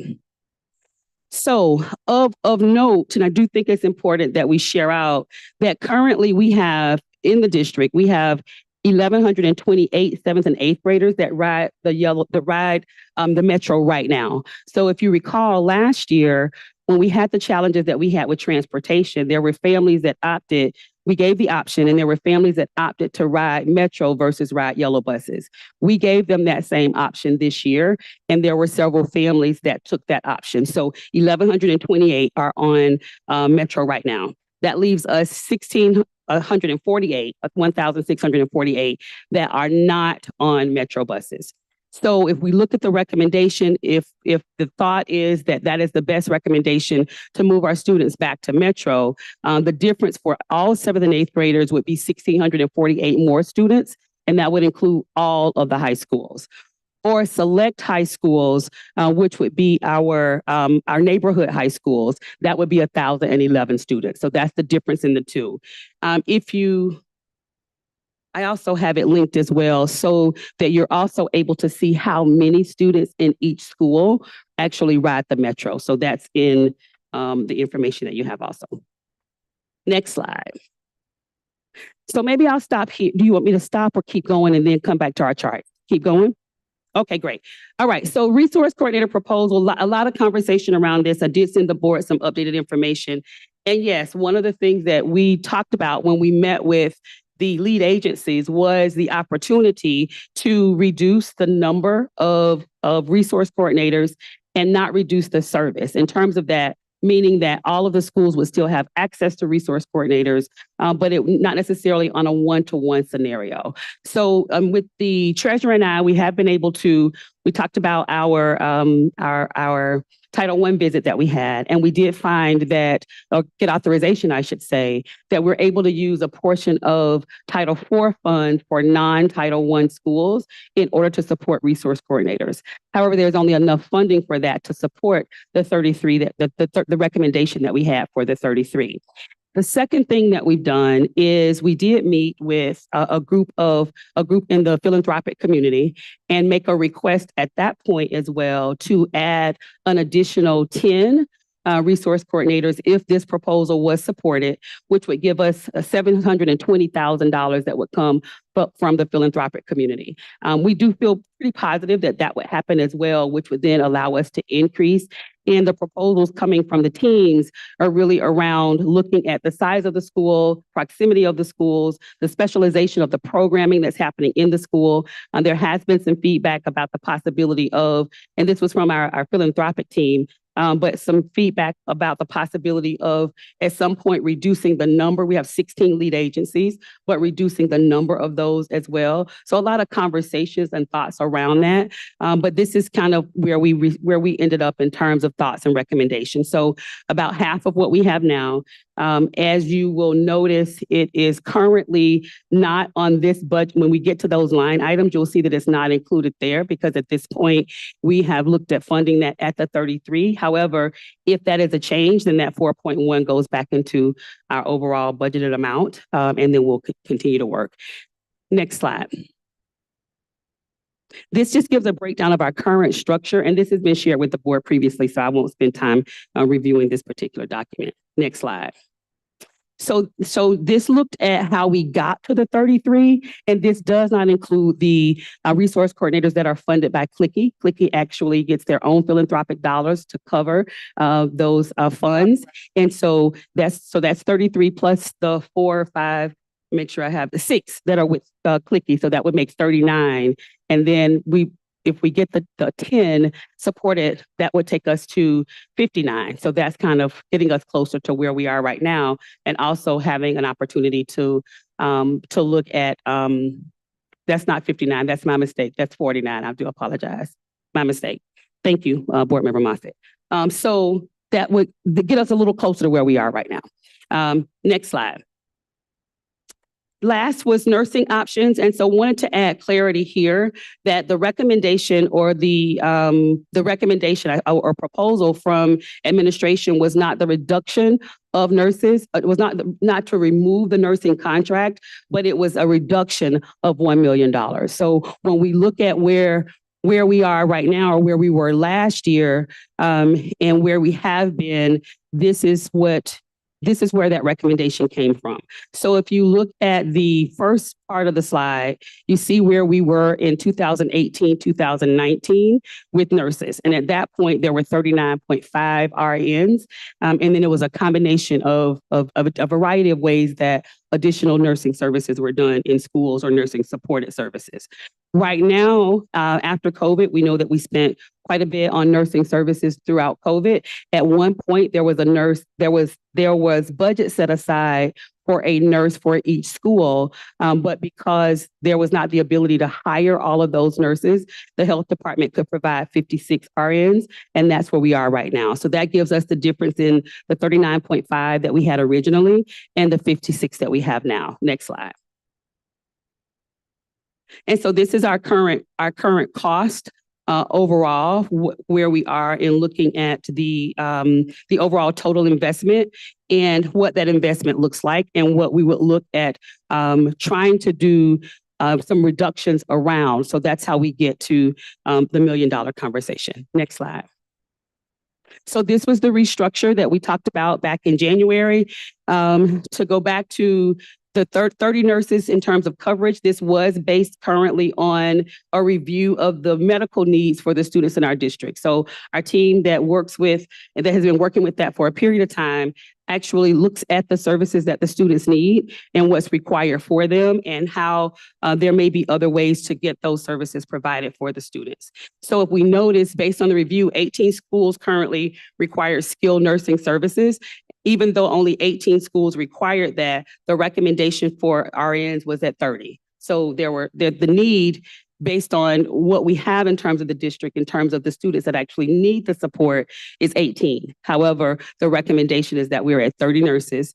And then a combination of the others in terms of LPN services or a school health aide as an option as well. There is not a lot of difference in terms of the dollar amount as shared before between an LPN and a school health aide. And so if the decision was, if this proposal is supported, but the decision was that we would like to see that as 36 LPNs versus the school health aides, that would be something that we could look at working through.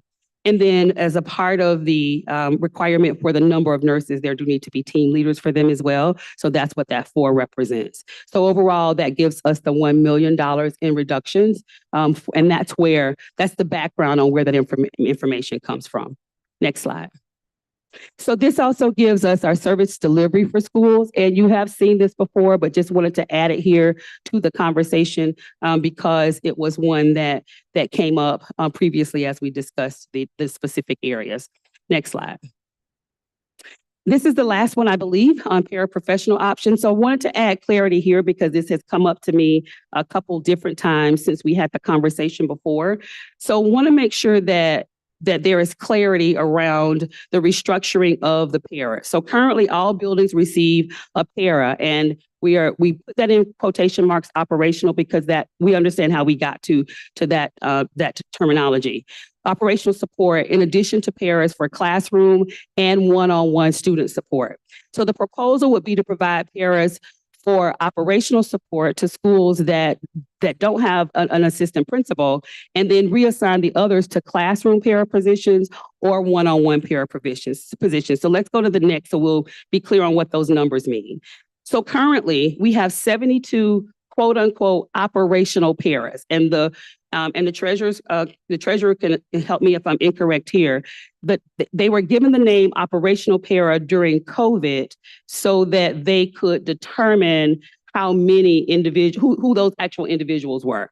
So currently we have 72 FTEs, 54 of those are filled, 18 are vacant. When we think about our classroom para positions, we currently have 776 FTEs, 674 of them are filled, 102 are vacant. For our one-to-one, and this is for our special needs population, we have 216 FTEs, 122 are filled, 94 are vacant. So when we talk about just the area of vacancy with paras, if we look at the positions that we have currently for paras, even without the operational paras, we have 196 paras that are classroom paras or one-on-one FTEs. the recommendation for moving forward would be that the 31 operational paras that are filled would move to either classroom para positions or they would move to one-on-one para positions because there's vacancy and need in both of those. So that wouldn't be a need to remove individuals because the para positions actually are there and available for our individuals to go into. Next slide.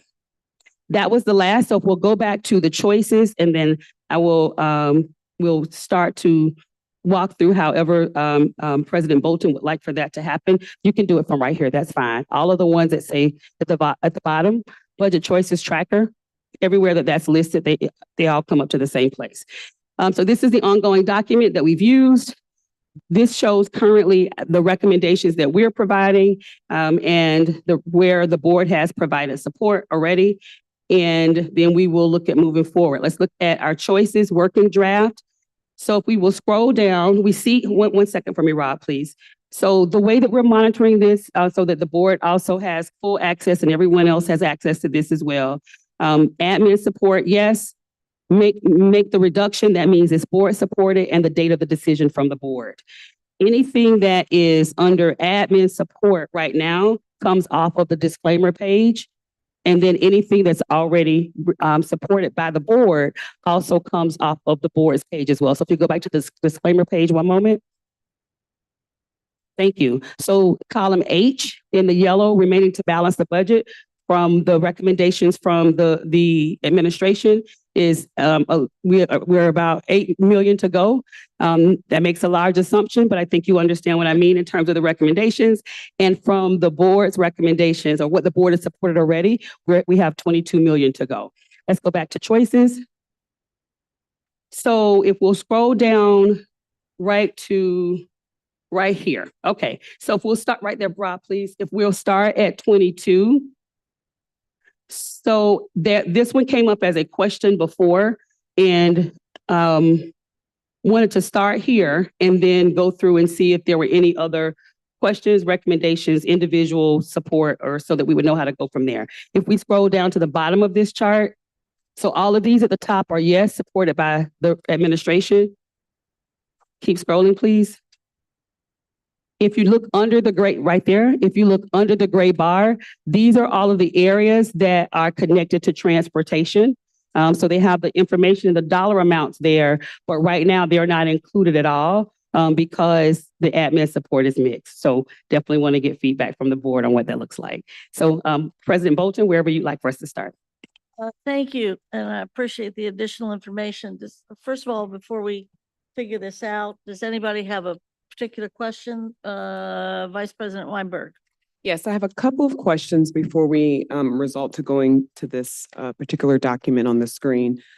Thank you so much, Superintendent, for presenting the information again to us. And I do have a question regarding slide 9, where you talk about consolidating the routes. I guess I didn't know previously that we had consolidated with the 2 particular schools and kind of just wanted to hear a little bit more.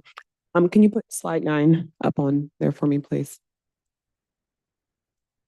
And I guess my question, I wanted to know, how would the schools be consolidated, or is this just a thought process in terms of, I saw you were thinking of putting Hughes and Walnut Hills together. How did you come up with the consolidation plan? And can you specifically just go quickly into detail of how the consolidation worked for this particular year? Because I was unaware. I did not know that we were doing that. Thank you. So we shared it actually when we did our update around transportation, that we were doing the consolidated routes for Taft, and Taft has Taft Elementary, and they have a charter school that's right behind where they're located.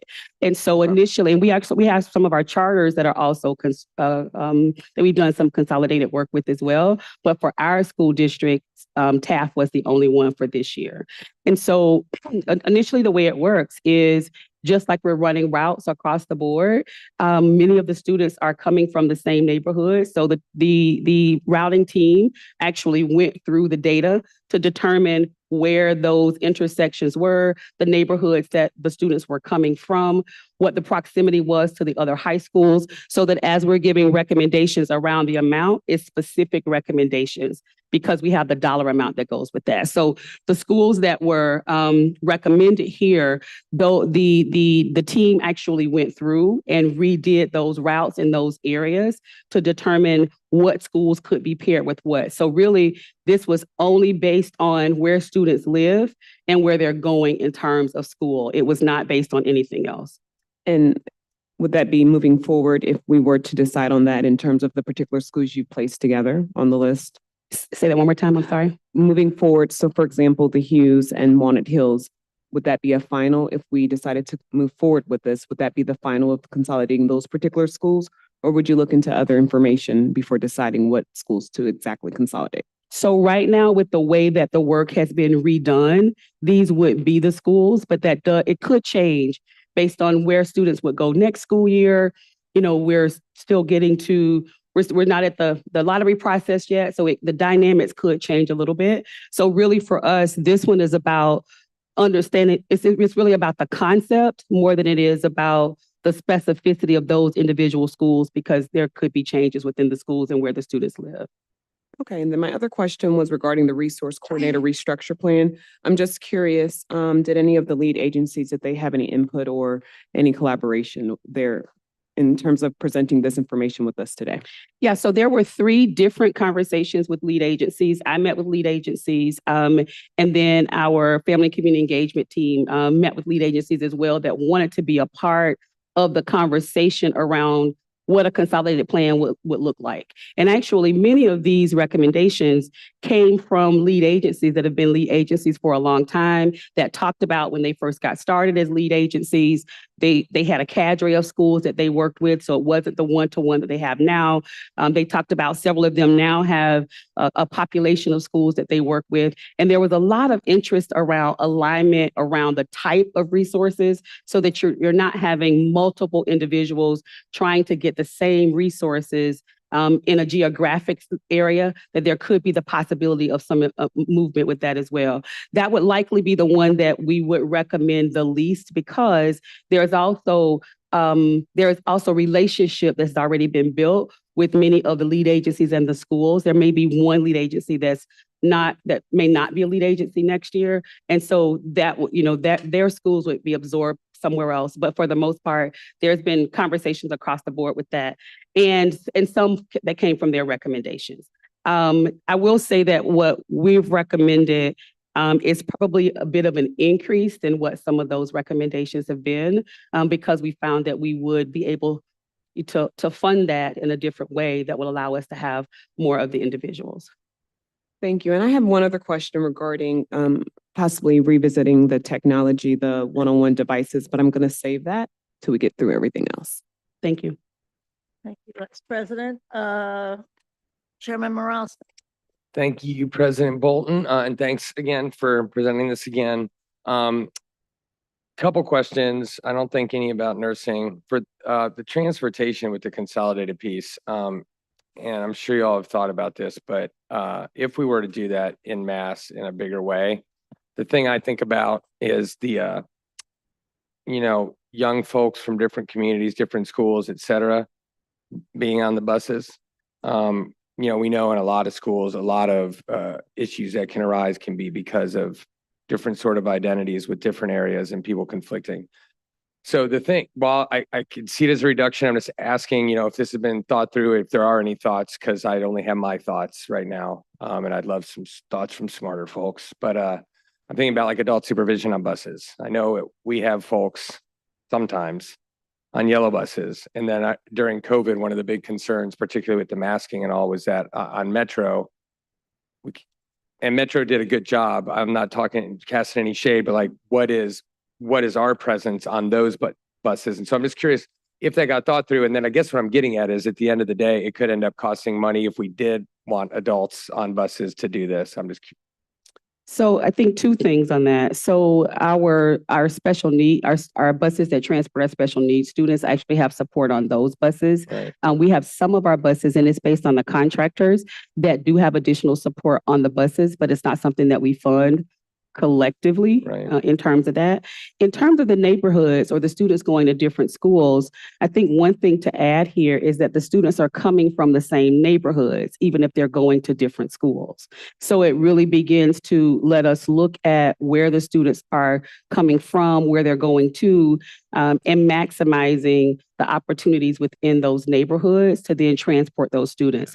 The other reason that it becomes a cost savings is because it allows for better efficiency within the neighborhood to pick up the students. So the thought process would then be you're getting to those other schools faster because you're not going back and forth. So when you go to the neighborhood, you're doubling your work in the neighborhood. And we know for each stop, it adds about a minute or a minute and 30 seconds to the overall time of the route.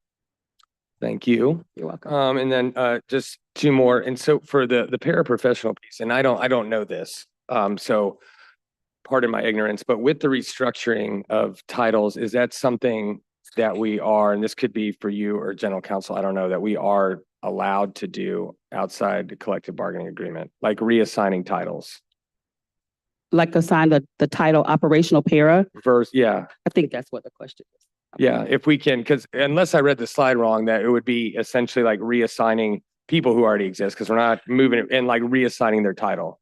So I think I understand the question. And that's one of the things that we've talked to, that President Bell has brought up often. So as I'm understanding, the operational para title was something that we added, but in the collective bargaining agreement, it's a paraprofessional. And so our paraprofessionals are paraprofessionals, not necessarily an operational para. I think that was done, and I'll let the treasurer speak to it, but that was done for the purpose of coding to be able to determine who those individuals were as they were added as a part of COVID. Okay. Actually, the operational para started before COVID. In response to a complaint from CFT where paras are being pulled out of the classroom to help with lunch duty and bus duty. And so they weren't able to do their instructional work. So we started adding them to the budget and it grew. The reason we label them in the budget as operational one-on-one or overload para is because that's how we allocate the positions based on the student formulas. But in the collective bargaining agreement, they're classified as a paraprofessional. Okay, thank you. I think that helps. And I know it's come up before, and but it just for me, I still just kind of stuck on it a little bit. So every time it helps. So, and then the last thing, and this is the only thing I'll say that I have an issue with and wouldn't vote for. And I brought this up the last time, was the resource coordinator piece, and a reduction of any of them I'm just opposed to.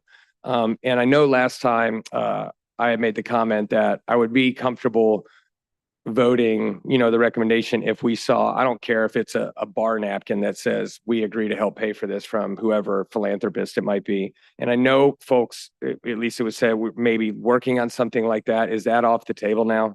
So what we've asked in the group of philanthropists that are actively working to provide their support is that they are able to give us a solid answer by the end of the second week in April. So we come back to school on April the 1st.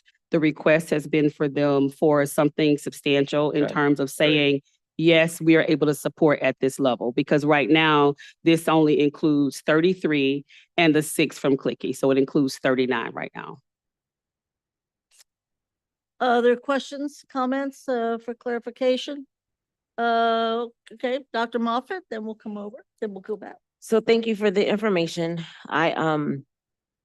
I do have a couple of concerns and I'll share those with you. Some of them have already been addressed by Vice President Weinberg and Board Member Morosky, but I'm very confused as to why I haven't seen or heard about more engagement from those people that are directly impacted by the cuts that we're trying to make.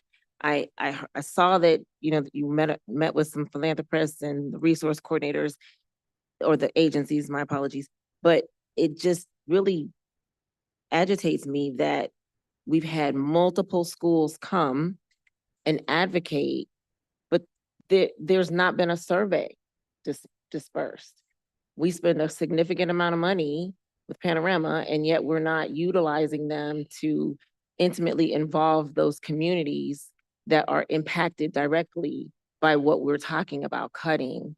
And that just really, really bothers me when we talk about resource coordination and nurses. I think to board member Lindy's point, in that we really need to make certain that we are being responsible with community and engagement around these options that have been presented now for the fourth or fifth time. So we've had opportunities. If in between every meeting there's 2 weeks, then that's 8 weeks that we could have engaged and had more data collected beyond the 370 from the previous survey that was referenced in the presentation slide. So I'm just gonna voice my concerns, and then I feel like we're using title funds in replacement of ESSER funds, and that's not right to me. Title funds have a specific purpose, and we have historically, prior to your administration, been underutilizing title monies. When I sat on budget last year, that was a concern. We made some changes. I think the treasurer's office and department made some significant changes, but it just agitates me that we are forcing schools to have to fund something that they didn't ask for.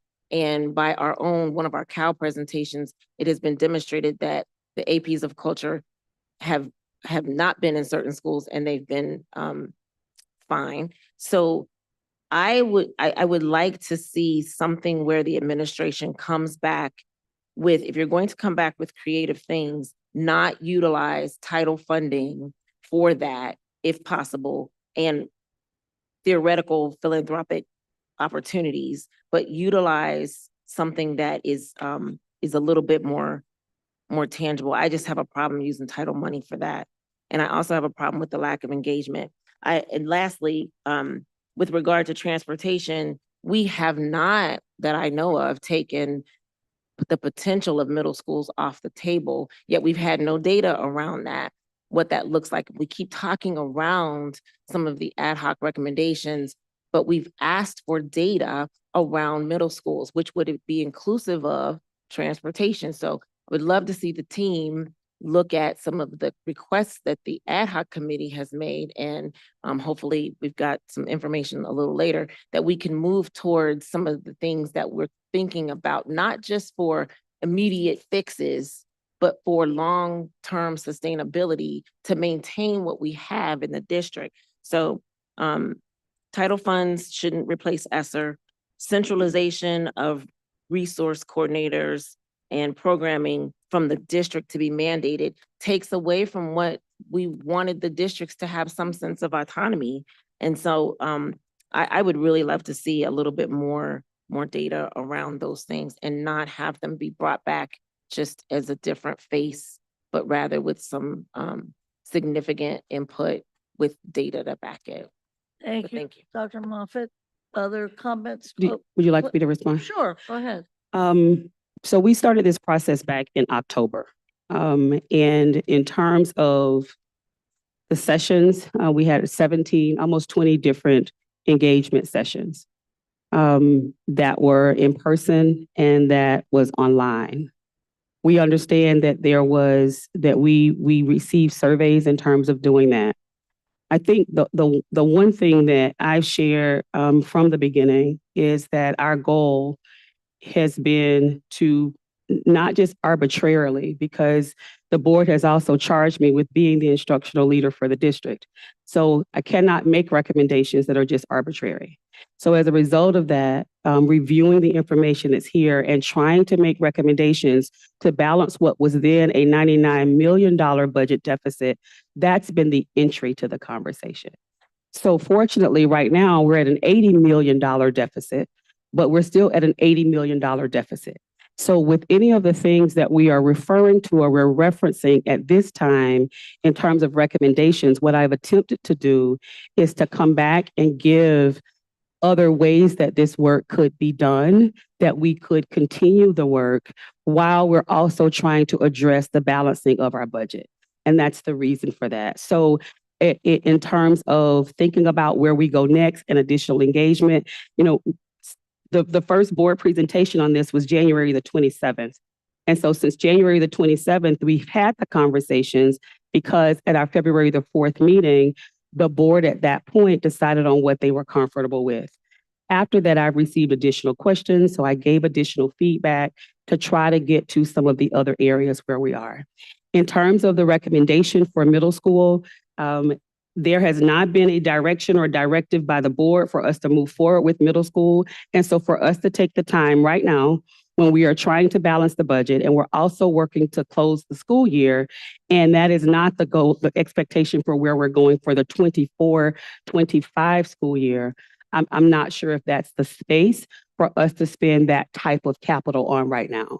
If the board gives us different direction and says, yes, we are opening middle schools next year, I caution us because we see what recommendations came before and what happened with those recommendations before. And there has not been any engagement at this point around that for the 24-25 school year. Thank you, asked and I hope answered on that. Mr. Lindy or Ms. Mapp? So I'll be brief. So my question, as we were speaking about the paras, so we're talking about reducing the number, and not filling any of the vacancies, correct? No, so anything that is a part of the CBA, that was not included in that. So the paras are a part of the CBA. The operational paras were a different add-on that was funded through ESSA. So this is not about any CBA positions. And so our paraprofessional positions are live positions and they are part of the CBA. So those positions are not a part of recommendations for freezing positions.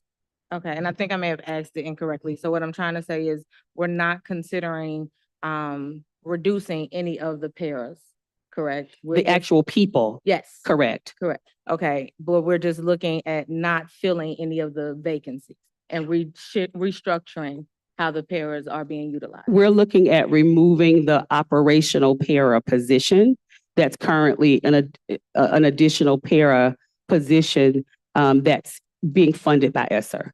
So funded by general fund. I apologize. I'm all ESSER. But funded by general fund right now. Okay. So my question is just making sure that we're having enough conversation around like the projected enrollment of students for the upcoming year to make sure that there's alignment with where we are with the paras as well as our projected number of students. Yeah, so the projections that we shared with the board were based on the way that projections have been done consistently. The one thing that we did this year with projections is to be responsive to the board's request. And I feel the same way, honestly, that it's difficult to move students from classrooms after the school year starts. But we have a disadvantage because our funding is received based on students, right? And based on the number of students that are actually in the schools. So what we were able to do this year, outside of looking at just the number projections that we have, we were also able to take in some historical data that we now have from the last 2 cycles to say, moving forward, this is what happens in these schools. So in order to prepare for what we believe is going to happen in the fall, we're going to hold those schools harmless, or we're going to add additional staff in those school buildings so that we can try to have fewer teachers. If we can get to none, it's really where we want to be, but so that we can have fewer individuals that have to be displaced and moved through the TAC process. So it allowed us to think about TAC now, add or maintain the positions now, so that in the fall, when we start going through the process, then we are hopefully able to have fewer teachers and fewer students that have to deal with the fact that their teacher is going from one school to the next. Is it going to be all 100%? I can't say yes, because students still have to show up, right? And so they have to actually be in the classrooms, but it at least allows us to stabilize right now. So that's a little bit different. That's the only difference that we've added this year in terms of doing the allocations. Okay, thank you. And then the other question was around the nurses. I just wanted to clarify, you said that there's an option for us to have 36 LPNs? Or from, I guess, like from the 18 that was projected? Yeah, so there's an option to have more, in terms of looking at where we were and where the numbers were. When we talked about this on the 27th, we really talked about that the LPNs have more training, obviously, than someone that we would be training to do what the state requires that they can do in the classrooms, but the cost is not that big of a difference. So there could be an opportunity to increase that number. We would have to work with, contracted services and that kind of thing. There's an RFP that's out now, right now. So we'd have to work through some of that process, but there could be an opportunity to increase that number. Okay, thank you. I really appreciated the chart that outlined the scope of practice for each medical professional. I am curious though about the school health assistant. Just the type of training, the type of oversight that will be required to ensure that they are able to provide the services that each school would need. Yeah, so the school health assistant is what's required by the state. So the state requires that we have individuals, at the minimum, that we have individuals in the building that are trained to do more of the minor things in schools in terms of working with students. And so that's what that looks like. It actually works to be a training. I'm looking at General Counsel Hoying because we've talked about this the most, but I do believe that it's a training that's actually provided and through partnership with the state. I think they actually created the training that happens for the school health aide. With the city, for the school health aide. Through the city. So they actually did the training, but it works to be about a 2 to 3 week training, right? Vacillates, okay. But that's actually what's required by the state, that we have individuals that have an additional layer of training to do more of the minor things that are in the school buildings. Okay, and they would be stationed at the schools that are least restrictive in terms of need? Absolutely. Other questions, comments? Mr. Lindy? Thank you, President Bolton. I think I just wanted to share some gratitude for the presentation and for the choices and for the updates. I just want to acknowledge for everybody who's up here as a board member, for the administration, for folks who are here, how hard this is for so many people for so many different kinds of reasons. I imagine it's hard for you all, treasurer and superintendent, to even want to get rid of any of these things. I think it is hard. I'll just speak for myself. It's hard for me to make decisions about what to do here because I like a lot of these programs. And I don't want to make any of these cuts. I think and just from where I'm sitting today, there are many of these that I would reluctantly support. Others are harder for me. I think the thing that is true that at least from my perspective is that at the end of the day, we really only have 3 choices. Either we can accept these recommendations to get us down to a balanced budget, or option 2, we could make other cuts. Other cuts will involve RIFs. Other cuts will involve losing staff in CPS. As option 2, I don't like that. I like that option less than these. And then I think option 3 is we can bounce checks next year. And those are really the only options. And Jen is shaking her head. So we can't bounce checks. So we won't do the third option. Don't pay any attention to him right now. But I just think it's as context for how we make these decisions. Like we really are going to have to do some things. And we've heard over the past several meetings about impact that the delays have had on people across CPS. Like that's on us as a board. Because I think you are waiting for clarity from us on what you can go ahead with. And so I think we need to do our part and make some of those hard decisions. Thank you. Thank you, Mr. Lindy. Any other comments? I'm going to try to do this as speedily as I can, but whoever put this transportation chart together, I consider this a Rosetta Stone. On this chart, if you look at this chart, ladies and gentlemen, you will see where we are spending money and where we have to cut. It's an ugly thing to say, but this chart tells you. It's not just that we're transporting all these folks that don't go to Cincinnati Public. I can live with that because we know Columbus wants us to go broke. This is what they want. And they're doing a good job of getting us there. But even on our own inventory of schools, there are schools we cannot afford.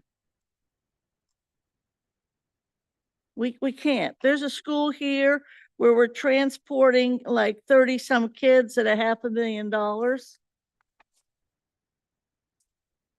This is a Rosetta Stone of why there's an ad hoc committee and why indeed we do what we do and need to do what we need to do. Can he put? It's linked in the presentation, Rob. If you'll go back to the slide, please, which is all active on board docs. This is also the same document that was shared with the board earlier. So we actually reviewed this document. I want to say that it was at that 27th board meeting where we we provided it, but now looking at it this way, I really wanted to print it out and give it to everyone so that everyone was looking at it a different way. And appreciate that. My memory from that day was that it was real. It didn't include Metro, but maybe I'm remembering it wrong. It certainly is You're correct. a good look at yellow. You're bus, correct. but it wasn't- Yes. Metro cost us about $3 million. Let's put everybody and their brother on Metro. If that's the way we're going to decide anything, except maybe our 7th and 8th graders. We actually have one of on this document as well on the presentation, and I think we have the number called out. It cost us on yellow buses about $5,700 per student. Every bit of it. 5,700. Is that right? Okay. So just wanted to share that as well. This is a Rosetta Stone. And again, it makes the ad hoc piece and what we've been doing kind of important, but it also calls out the issue about 38 million versus 50 million and whatever, because there's 38 million described on this chart, but there is $50 million that we're spending. And where is that other monies? And this does not necessarily, does this include all of our special needs or whatever, but I don't want to go there right now. But this should be a guidepost for all of us on the board. Second thing, to Mr. Morowski's point of view, and I kind of support consolidating routes. It's one of the few things here I do support, but I will quickly, some years ago when we had a transportation committee and it was comprised of members of the community and of course Metro and some of our yellow bus folks and a number of our principals. We had 2 principals on it. One was from Clark and one was from Withrow. 2 extremely dominant principals, actually star-studded, if you will.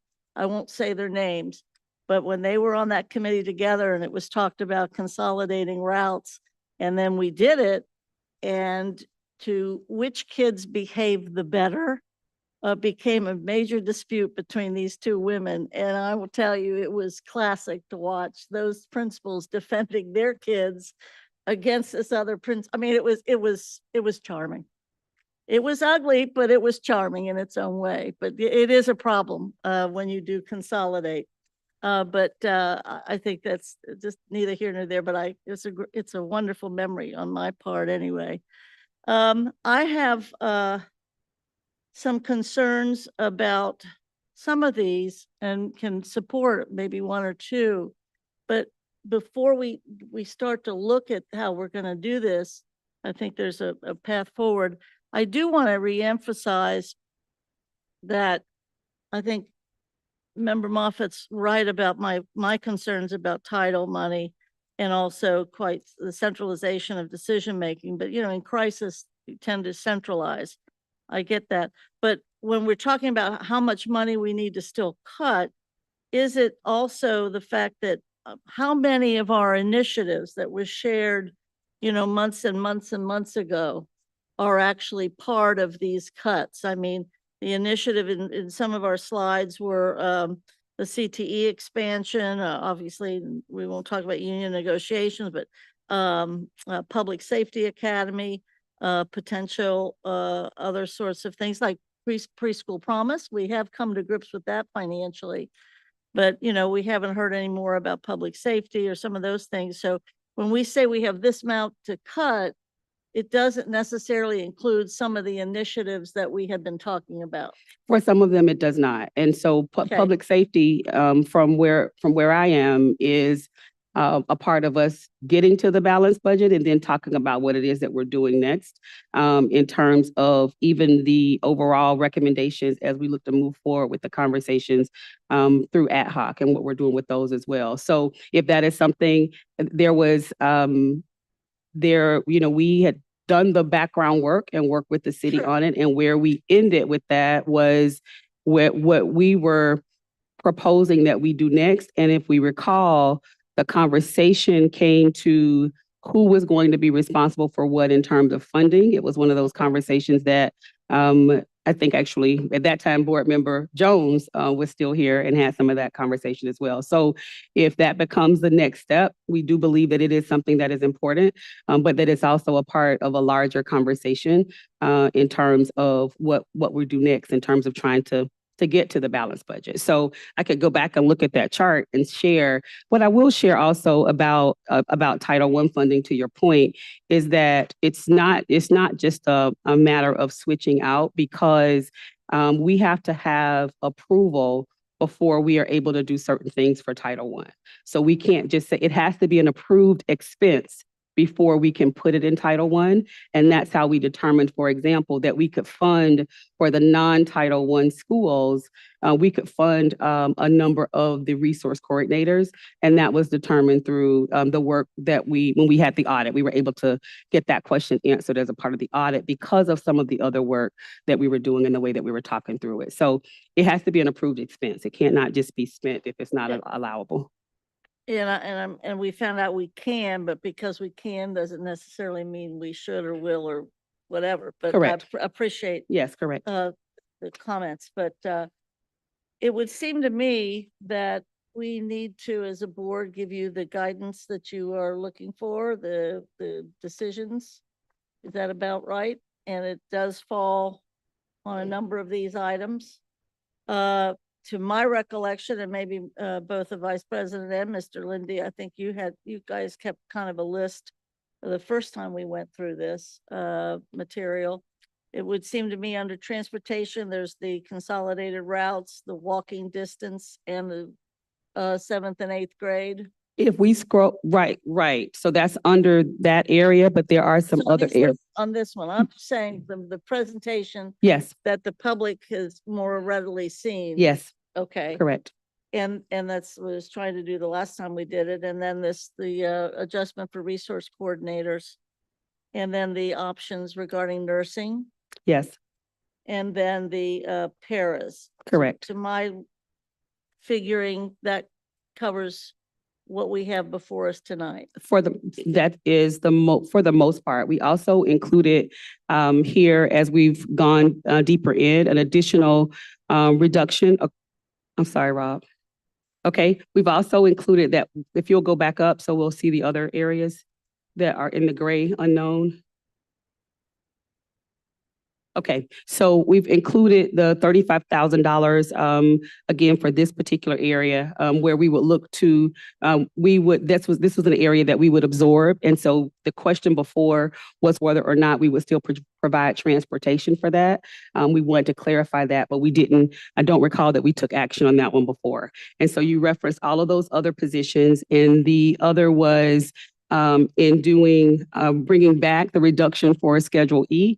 That's the second part of Schedule E. It's not our original Schedule E. It's the $500,000 that we added last year for ESSER. So that's what that amount was. And also a reduction across various central office departments through the elimination of anticipated vacancies, attrition, and strategic reevaluation at $1 million. Okay.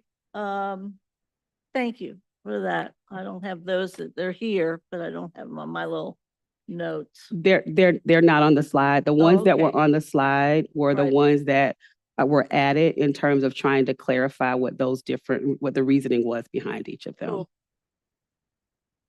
Is it time? Do you have any list additional? Or we good? I hate to do this again, but I think we're gonna have to. And that is that we are gonna look at each of these particular items and Dr. Moffett? I apologize. I just want to ask a question. Rob, I need you to go to line 25 because I'd like for everyone to see what I'm asking about since President Bolton can't see it. When you talked about the $35,000 reduction in enrichment supports and it says school-based, what is that specifically? That's for kids to get to what type of program? So I would have to go to our other document for this one. I think it may be in another one of the links at the bottom, but that was for transportation. It was specific for transportation for a set of the field trips that students go to. And so there was an outside contractor that was being used for that we would not use that contractor. We would absorb that cost. So the students would use our transportation services versus the $35,000 for that contracted service. And then the other line 28, I'm just concerned about the school-based stuff hitting them and there's so much ambiguity around that. We think that it's this and we don't know if it's that. I'm just concerned that programming is not going to get cut to kids at that, to Board Member Lindy's point, at it being such a small amount. I don't want that to transportation to impact them getting to a program. For line 28 or 28, that's the resource coordinators and that's the school-based one. Are those the only two? Well, no, I see them. That's the walk distance. I'm Okay. sorry, No, I got it. Okay, great. And for clarity, there is not, just for clarity, the $35,000 is for transportation that we would absorb. So there is not confusion around what that fee is for. It is for transportation, but we would absorb that transportation cost.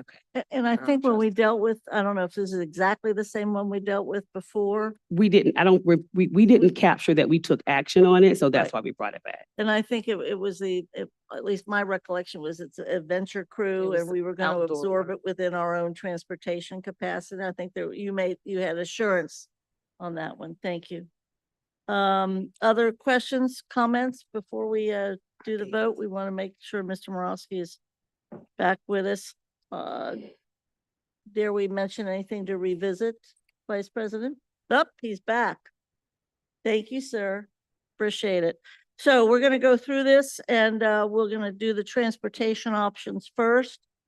I think we decided last time, General Counsel, we didn't need a motion for each one of these. In a second. Did we need one for each rather than the whole package? We're not going to do a package. President Bolton, if I could Yes. also call our attention, in the information above the gray bar, there is where the 1.5 is included. So that's one of the options there as well. So if let's go to so right on, line 26, increase for line, reference 26. So if you're in the first column is 29, the second is reference 26, increase the walk radius from 1 mile to 1.5 at $2.6 million. That's what's included right now. So if we take action on that or one of the bottom, we would trade off one for the other. Well, right now we're going to have a motion if somebody will make it regarding consolidating busing routes. Or President Bolton, can you just say the row number on the screen or somebody? I'll be happy to have you do it if you want. I'm going to just go. It's through my little 27. Baby list, 27. Yeah, if you want to Row. just read it. So It's actually line 30, reference 27. Row 30, reference 27. You see it? Yeah. It is. So, yep. I move that the board adopt the recommendation from the administration, which is reference 27, line 30. Second. And the total there is what, 2.8? Correct. All right. Treasurer? No, any discussion? I hope not. Mr. Lindy, Yes. Ms. Mapp, Yes. Dr. Moffat, Mr. Morosky, Yes. Vice President Weinberg. Yes. President Bolton. Yes. And now we are at the walking distances, and you want to cite the row in line, sir? Could the person with control of the screen scroll down so we can look at Please those? scroll. So it's 29 and 26. Rob, 29 reference 26 is the one that's highlighted right there. I'm so sorry. It sure is. You're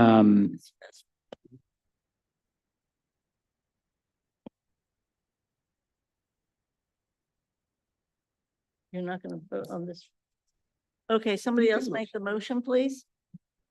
I move that we accept the administration's recommendation to increase the walk radius to 1.5 miles for a reduction of $2.6 million. Second. Treasurer? Mr. Lindy, No. Ms. Mapp, No. Dr. Moffat, No. Mr. Morosky, No. You can't hear me. Vice President Weinberg, No. President Bolton. No. Next one on transportation. Should be the 7th and 8th graders. Because if we're not gonna, I take That's that at the back, if we're bottom. not willing to go 1.5 with somebody wanting to go any further. So the others that are on here is 1.25. And after that, it's the 7th and 8th grade in terms of transportation. I'm happy to motion that the board accept the recommendation for 7th and 8th graders on Metro. That is reference 38, row 41 for 5.5 million. Thank you, Mr. Lindy. Is there a Second. second? Second. Thank you, Vice President. Treasurer? Mr. Lindy, Yes. Ms. Mapp, No. Dr. Moffat, No. Mr. Morosky. No. I'm sorry, you said no. No. Vice President Weinberg,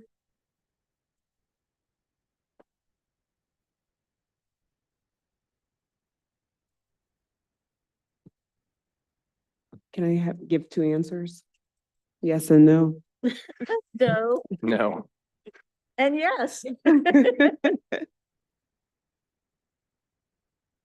It's, you're safe one way or the other because the numbers are already there. I so know. Don't lose any sleep over this. No. President Bolton. No. And now, we need a motion regarding the adjustment for resource coordinators. And there might be some discussion with this, I'm not sure, because I appreciate the administration trying to figure out another way to go about all of this. It is board policy that we have community learning centers in every school, and part of that is a resource coordinator, and I appreciate the idea of lead agency. So having said that, maybe we won't need discussion, but Line 25. let's do a motion regarding the adjustments, and that's what it is, adjustments for resource coordinators. How would you describe that? Is that correct, a reduction or a sharing or? It would actually be a reduction, but it's also the removal of the amount from the ESSER funds. If it was from general funds, because ESSER goes away. Okay. Do we have a motion regarding resource coordinators? I'll make the motion, but I want to make sure that I'm saying it correctly. So I'm making a motion that we reduce the costs by restructuring district-funded resource coordinator allocation by lead agencies to a ratio of 1 RC per 2 schools. Remaining RCs would be paid for out of Title I and would be paid for out of Title dollars. Is that correct? 1 and 4. Yes, that's correct. Is there a second? Second, Thank you, Mr. Lindy.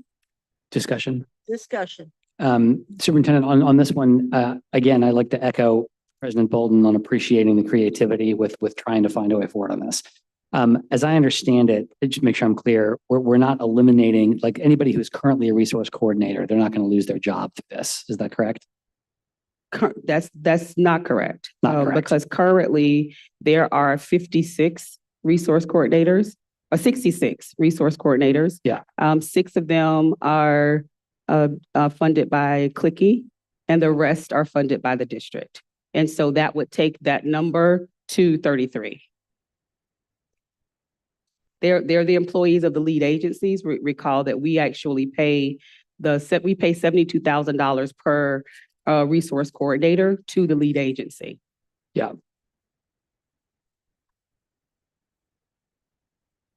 And to a point of discussion, because yeah, no, please, thank you. the point of discussion for me is that we have voted on the overall package for resource coordinators a couple of weeks ago, and there was I think the community felt good about what we had done. So, but this is something we charged the administration to look into, whether it was going to be for this coming year or another year. But so we appreciate the effort that's been made, because obviously moving forward, there has to be some other ways to approach this. But if we have a motion and we have a second and discussion is done, Treasurer? Mr. Lindy, Abstain. We didn't have a Ms. Mapp, Treasurer, did you get a Oh, you- second? you did? Oh. Mr. yes, Yeah, Mr. Lindy seconded. thank you. Abstain. Dr. Moffat, No. Mr. Morosky, No. Vice President Weinberg, No. President Bolton. No. And now we move to the nursing options. Once again, we've talked about this before. And again, this is another area where the administration's gone back to try to see what they could bring back to us. We have made, I think somewhere along the line, voted once at least about the nursing piece. And we're back. So they want to make a motion and tell us which line and dot the i's.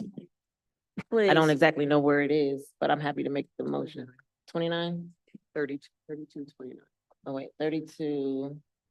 Reduces, I make a motion that lists reduces cost with restructuring to a mix of RN, LPN, and SHA, updated since the original analysis for a cost savings of $1 million. Is there a second? Second. Thank you, Mr. Lindy. Any discussion about the nursing option? Mr. Morosky? No. No option, no discussion? I would just personally like to see the option for the LPNs increase instead of having a bulk number of school health assistants. It's just my only point of comment before voting. Good guidance. Any questions? Any further discussion? My only discussion is that some of this plan is what was presented at Finance Committee some months ago.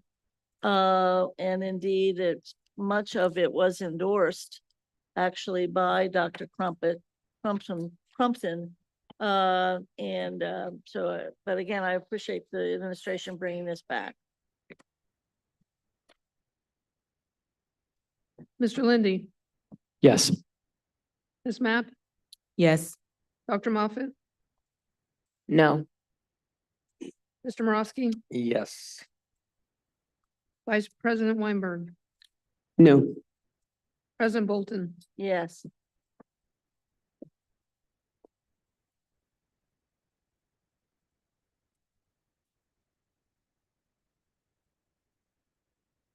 That passed, it's 4-2. Okay. Any other votes? Does it one above the gray line or anything? We gotta do our paras. There are Okay. three, there are a couple more.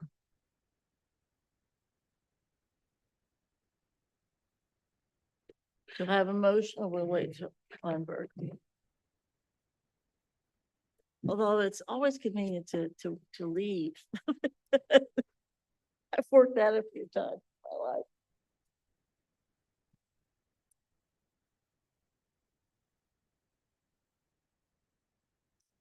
All right, well, let's do it. Okay. Motion. We've got 1, 2, 3, 4. There's 5 of us. So you want me to just read the motion? Yeah, go for the motion. We're gonna do it slowly. I turn. We'll do this really slow so that we give Vice President Weinberg time to come back. I make a motion to, would provide is this, wait a minute, I'll make sure I'm on the right one. 29, line 29 for 26. 28. Are we starting there or are we starting at line 25, reference 22 to go through all the other unknowns? Go up. Okay, Let's go Yeah, up. so let's 25. Yeah, 25, reference 22. So the enrichment support? Correct. Okay, so this one is, a motion for a reduction in enrichment supports, transportation support to off-site programming. Second. and let's, we can vote on that. Mr. Lindy, Yes. Ms. Mapp? For clarity, again, we are absorbing this cost. Yes. Okay, yes. Dr. Moffat? Abstain. Mr. Morosky? Yes. Vice President Weinberg, you're voting on the $35,000. Transportation thing, absorbing costs. Yes. President Bolton? Yes, next.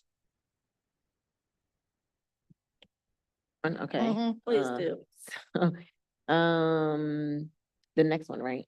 Okay. I make a motion to reduce grant-funded positions that will seek alternate grant funding. Liaison, 90,000, 230, social worker, 88,362, and a housing specialist for 100,246. This is impacting Project Connect at a total of 278,838. This, first of all, is there a second? Second. Thank you. And now, Vice President Weinberg, question? Yes, so I have a question regarding, we'll seek alternate grant funding. Do we have that grant funding available or it's just saying we will seek? We don't, these positions were actually funded through a grant that closed as well. And then they were added to Project Connect. So the interest right now in some level of support for this has been through JFS. But in terms of additional grant fundings for it, we do not have grant funding for that at this time. Meeting with the Project Connect team though, there is an opportunity to do some restructuring to still give additional support so that there is not a loss of support. And with this current recommendation, how many liaisons do they have currently? And a social worker and a housing specialist? Like, do they already have one that if we then lose these three, what would it leave us with? These are the individual positions that were a part of the grant. So it was a grant funded position. In terms of other individuals that are doing that, I can bring that information back in terms of who's actually doing, those services. But these were separate positions. So I guess what I'm asking, would people be losing their jobs? So currently, if we were to vote no, the liaison would not have a job if that doesn't go through, or the social worker or the housing specialist currently. Well, not necessarily for the social worker because we have vacancy for a social worker, but for Okay. the other two likely so, yes. Thank you. You're welcome. You have a motion and a second? Discussion, we finished? Hit it. Mr. Lindy, Abstain. Ms. Mapp, No. Dr. Moffat, No. Mr. Morosky, No. Vice President Weinberg, No. President Bolton? Yes.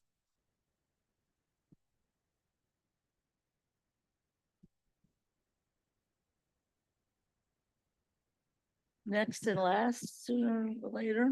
I'm happy to motion for, unless Dr. Moffat, you'd like to. Okay, so I was going to motion for the board to adopt the administration's recommendation for reduction in administrative assistance at the central office, getting to a coverage ratio of X to 1, which is reference 24, row 27. No, it might be my age, but I don't know what you just said. There is no fee, there is no cost for that one. We just left that here, just a part of the strategy. I want to be able to understand what The next one actually is. Nobody on wants to roll. adopt the recommendation that causes absolutely no dent in our budget gap. I thought that'd be an easy sell. The next, Jeez, my apologies, everybody. the next one is actually on row 28. This is what happens when we're over 4 hours into a meeting. 25. Ross told me to say yes. Okay. So we're gonna do the highlighted row. Row 28, the highlighted row, reference 25. All right, so I would like to motion that we adopt that one. Tell the audience what it is. Tell them what it is. This is the one that's highlighted on the screen. It is row 28, reference 25. For 1.391 million. Would provide para for operational support for only those schools without an assistant principal. Second. Mr. Borowski seconded. Is there a discussion, question? Yes. Vice President? Does this mean that no one would lose a job here in this particular one for the parent? No, this is the earlier reference for the paras and the number of vacancies that we have. And those 54 individuals would then go to other positions. We have 200 para vacancies. Right. Okay.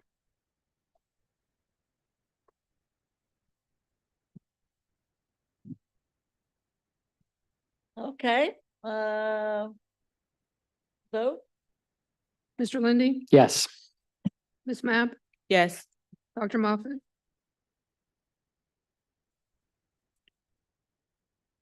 Still a little confused about this, but I'm gonna abstain from this vote. Mr. Morosky, No. Vice President Weinberg, Yes. President Bolton. No.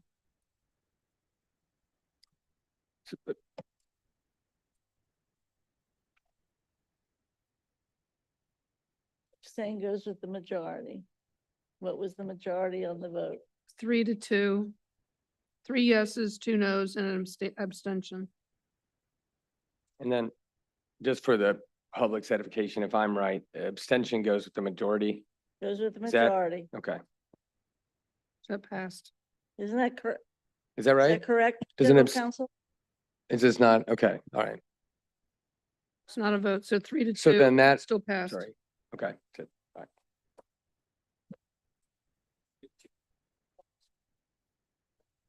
Yes, it's still Yes. passed. Okay.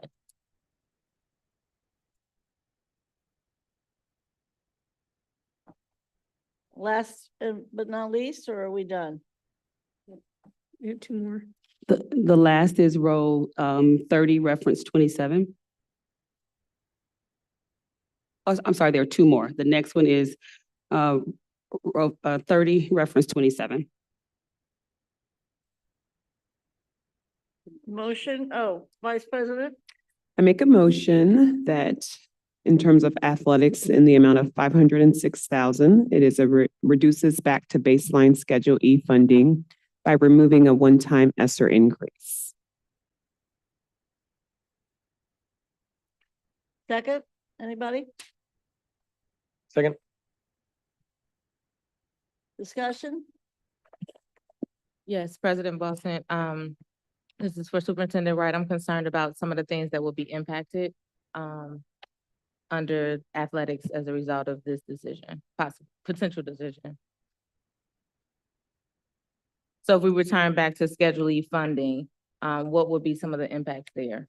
So last year, we increased by this amount. We had at least a school that had offered some additional supports and services to students in terms of, this is the cost for the stipends for individuals to run clubs or do athletic activities. So last year, we increased based on the request that was made from a subset of schools. We increased that amount for last year and shared that it was a one-time increase. So it will go back to where we were previously in terms of what they receive for funding for additional athletic stipends or for club sponsor stipends. There were, I want to say there were 6. I can get the exact number, but it was somewhere between 5 and 6, I believe.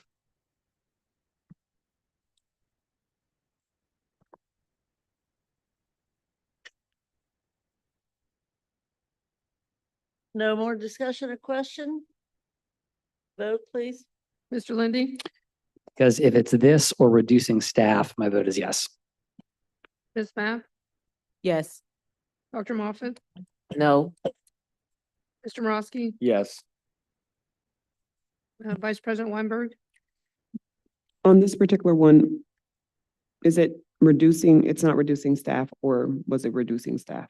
I just want to get clarification. It's the change in the stipend.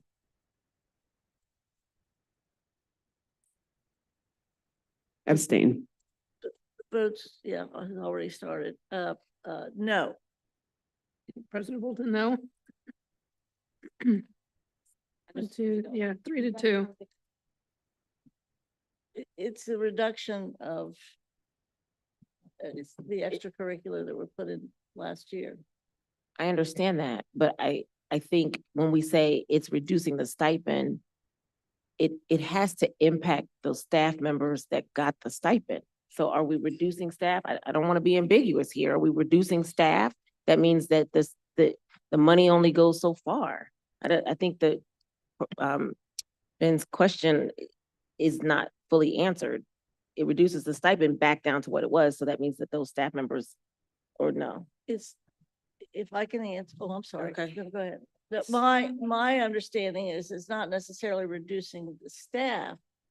It's reducing whether or not that staff can provide a particular service that we wanted them to provide last year, that they came and advocated for students. Is that the correct interpretation? That's correct. And in some instances, it's the same individuals getting stipends as well. Right. So it's not this is an additional stipend, not a full-time position. It's a reduction in extracurricular. Yes. Thank you, President Bolton. I agree with everything you said. I think that the reason I shared what I said is just at some point, we're going to have to get our gap to zero, or the alternative is going to be not what's on here, but some riffs. And I don't want to do this. I love Schedule E. I'd love to give teachers more Schedule E, but we have some hard decisions to make. That's why I said what I said. Thank you. So I think a vote occurred. What was the result of that? 3-2. One abstention. The last one is row 31, reference 28. Do I have a motion for line 31? I move to accept the administration's recommendation to reduce central office round 2 for $1 million. Second.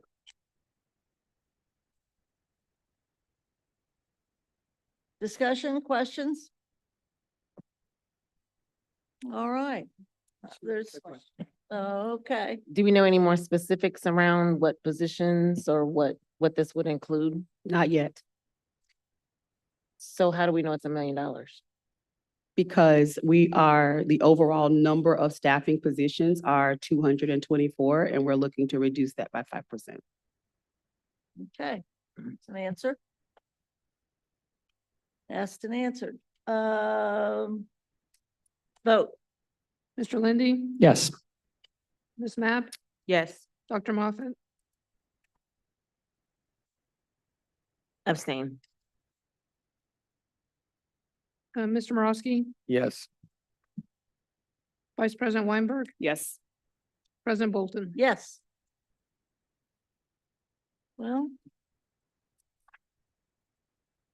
first week we had to do this with more sausage. This was just gruesome. So, any questions, comments as we move on? I have one. Superintendent? Yes, I do. If we can go back to the first sheet, please, on the disclaimer and summary. So right now, we're at 15 million to still do reduction around. So just want to keep us updated for where we are. And point of privilege, that also would mean too that this is not encompassing additional. When you say we have to cut this much, that is not necessarily encompassing some of the additional dollars that were part of either initiatives or thoughts, whether it's COPS funding or whether it's public safety or whether it was other sorts of things. We thought a reduction of fees, those additional costs that we were looking at is not figured into that, how much more still needs to be cut. That's correct. So here, under the updated budget gap, the area that's in yellow are the areas that are not included. That is the cost of a negotiated COLA, cost of ad hoc changes, or cost of other changes. And we kept on the list COPS, so that's at the very top. So if we add any of those numbers in there, it just increases our overall remaining amount to balance. And I really appreciate that banding because I think the future in part is determined if whether or not we have the money to do the COPS in order to position ourselves for what's ahead of us. Yes, sir. I'd be remiss if I didn't say this. I wanted to say every meeting, but just for the edification of the public and folks that may not know, can we say what COPS and COLA are? I even now know. But treasurer, Yeah, tell I us figured what treasurer, COPS are. superintendent. This, Officers. Stands for Certificate of Participation. It's a financing tool that acts like a capital or a lease. So you make annual lease payments. You borrow, so we used a COPS to purchase Mercy to do Gamble Montessori High School. Right. We borrowed $22 million to do that project. And then we pay annual lease payments and we put the property up as collateral.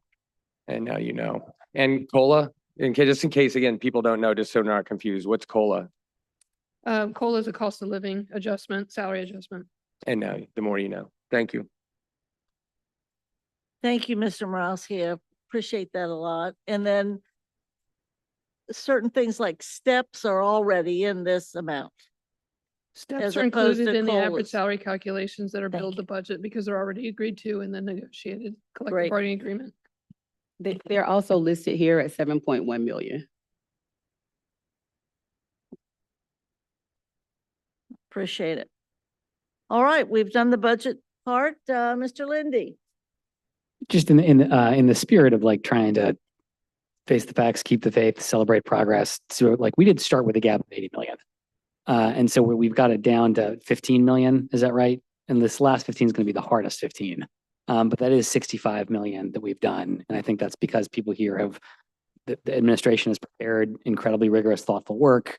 Boards worked through several long meetings. I appreciate everybody's efforts on all of that. We have miles to go before we sleep. But I think we have miles that the group has come already. And I just appreciate everybody's commitment on that. Good comment, Mr. Lindy. Anybody else before we move on? And we move on now, Vice President. I did just have something that I wanted to follow back up with and Superintendent to basically get, I don't know, I guess a better understanding of, we voted on the one-on-one devices. And if you could just elaborate a little bit. I had several people in the community. They were very, I guess, shocked and a little upset in the fact that we don't have a plan in place, especially for the 4th, 5th, and 6th graders who are required to utilize these devices at home for homework and turning in projects and other things. What would be the plan moving forward? Because as we voted, I think it was set for students 7 through 12.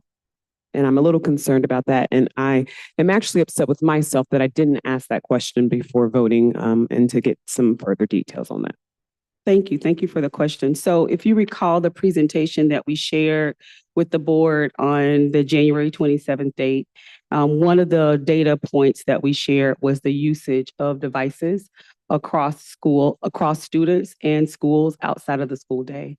And so while through the budget conversations, pretty much from every different group that was involved in the conversations, even those that did not complete a survey, the one-to-one devices for our younger population came up as a recommendation.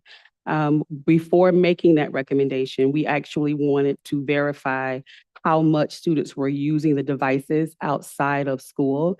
And that is and it's on board docs because we shared it as a part of that follow-up. And so what we found is in many instances, it's in the teens for the number of students that are using, and I'm talking percentages. So less than 25%, less than 20 to 25% of all of our students use the devices outside of school. So that's the first. And that was the data that was shared on that day. So it's one of the attachments that's there. So from there, looking at where the opportunities were, also knowing that several of this is this has come up it's come up several times, and it came up again from principals. There were several that asked the question if they could not send the devices home with the students over the summer, specifically for elementary school students, because they were concerned about the condition the devices came back in, whether or not the devices were returned. Because we were doing take-home devices, we had them to send them home with them. And so that was a part of it as well. So the breakdown in terms of the amount, and I shared that back with the board, but it's because we lease our devices, we don't own the devices. So it's the difference in the cost of the lease. That's only a part of it. The second part of that becomes all of the ancillary expenses that go along with that. So if you look at device to device, when we break out the grade levels that we were asked about, it was about $900,000. But when you look at the additional items that are needed, whether it's cost fix, whether it's having other resources on hand, whether it's the insurances that we have to actually have on the devices, et cetera, that got us to the $3.2 million. So I guess my question would be, what would be the plan moving forward, though? Because it has been asked of me and I don't have an answer. If obviously we're moving in that direction, what do we do for kids that are either out sick, that might need to be able to do their work, or for those particular students who are assigned homework and other projects that do not have a working device? I'm sorry, I missed that part. The students would have to check them out. So there would be an opportunity for them to check them out at school. We're going from a take-home device setup to a cart setup for classrooms. We will still have devices available at schools, so students would have to actually check them out. And one last piece, how do we know that every single school has a working cart for those particular grades? Because that was a huge concern. And it wouldn't actually be carts for grades, it would be carts for classrooms. Because the thought process is making sure, is making sure that the students, while they are at school, especially in their core content area classes, that they have access to a device while they're there. And how are we ensuring that those carts are working and the classrooms have those particular carts? So we will have to go through the process in terms of that with technology, doing the updates and going in and changing the model for what's happening now. Once that was approved I think it was the last meeting, technology had already started doing some work around that so that we'll make sure that by August, all of our classes have what they need. Thank you so much, because that is a really big thing for me, is that we have working carts for our students. So yes, thank you. I'm all done. I promise. Maybe for. No, we don't know if Jeremy's still talking to us, but that's all right. He gave up on us 2 weeks ago. All right. We are at the point now that we are going to be doing something that I think the superintendent, again, and administration, you'll recall everyone on June, that's great, January 27th, another Rosetta Stone was presented to us, and that was the administration's charting, if you will, of the recommendations by the ad hoc committee. And you will recall, and it did get back up on board docs by board staff last week, I believe, this rather long chart that had most of the recommendations per school and what have you from ad hoc. And you'll recall that it's broken into 3 parts. The administration broke it into 3 parts in particular of the 5 recommendations. And the one part was where the administration's response is to support. But then you'll recall, I believe it was the second meeting in February, sitting here, the superintendent said, even if we have listed that it is supported, that we are supporting it, we still need direction from the board to indeed follow through on what we support and of the material that's been presented by recommendation. That's my recollection. I believe that's correct, Superintendent. So you have before you and had a chance to review this Rosetta Stone off of board docs a number of times, and it's been up since January 27th and replaced. And so we have before us tonight a way of directing the administration to go ahead with what they had agreed to and supported and listed and shared with us on January 27th in the form of a resolution that I believe that Dr. Moffat's going to present, and that was, I think, before you last Thursday on board docs as a resolution, and it includes the material that is part of the supporting chart. And I don't know if you want to, if you have a, we all have a. So it actually is posted on board docs and along with the the workshop copy of all of the ad hoc recommendations that the board, that the administration accepted and supported. So this particular resolution, do you want me to read it? At least get us started on it so people Okay. feel, are confident that this is what was listed as supporting. It's only the supporting And these items. are the ones, to the superintendent's point that there was no direction. So this is just formalizing that on the areas where there was alignment between the board and in whole and the ad hoc committee reports and the recommendations that the superintendent supported. So, I'm going to read just a little bit of it, so bear with me so that the public can see it. It is on the screen. Whereas on April 25th, the CPS Board of Education charged the ad hoc attendance boundaries committee to review and evaluate the district's boundary lines for elementary schools. And whereas the committee agreed that the charge is broad in scope, but it is specifically tasked with reviewing and evaluating attendance boundary lines for neighborhood elementary schools and non-neighborhood schools, or Montessori and Magnet. And whereas the ad hoc committee, having completed its work, shared the following 5 major recommendations with the board, administration, and the community. Number 1, redesign system of schools within 3 geographic corridors aligned to neighborhood boundaries based on capacity, enrollment, and attendance. Number 2, analyze and strengthen program focus to achieve equitable accessibility within each corridor. Note, there is not a K through 12 in the central corridor. Number 3, create improved ease of access that provides transportation within each corridor, resulting in reduced transportation costs across the district. Number 4, establish a system continuum across all corridors that allows for creation of middle schools, grades 6 through 8. Number 5, reevaluate policies, procedures regarding high schools of choice. The recommendations will be implemented over 2 to 3 years. And to begin to achieve these recommendations, we've got the following action steps recommended by the committee and supported by the administration. Again, these action steps and recommendations have already been supported by the administration per the sheet that's on board docs. Recommendation 1, action steps: maintain a citywide division, but reduce the number of schools using. Maintain west and east divisions, but reduce number of schools using. You're good. He's gonna scroll. Go ahead.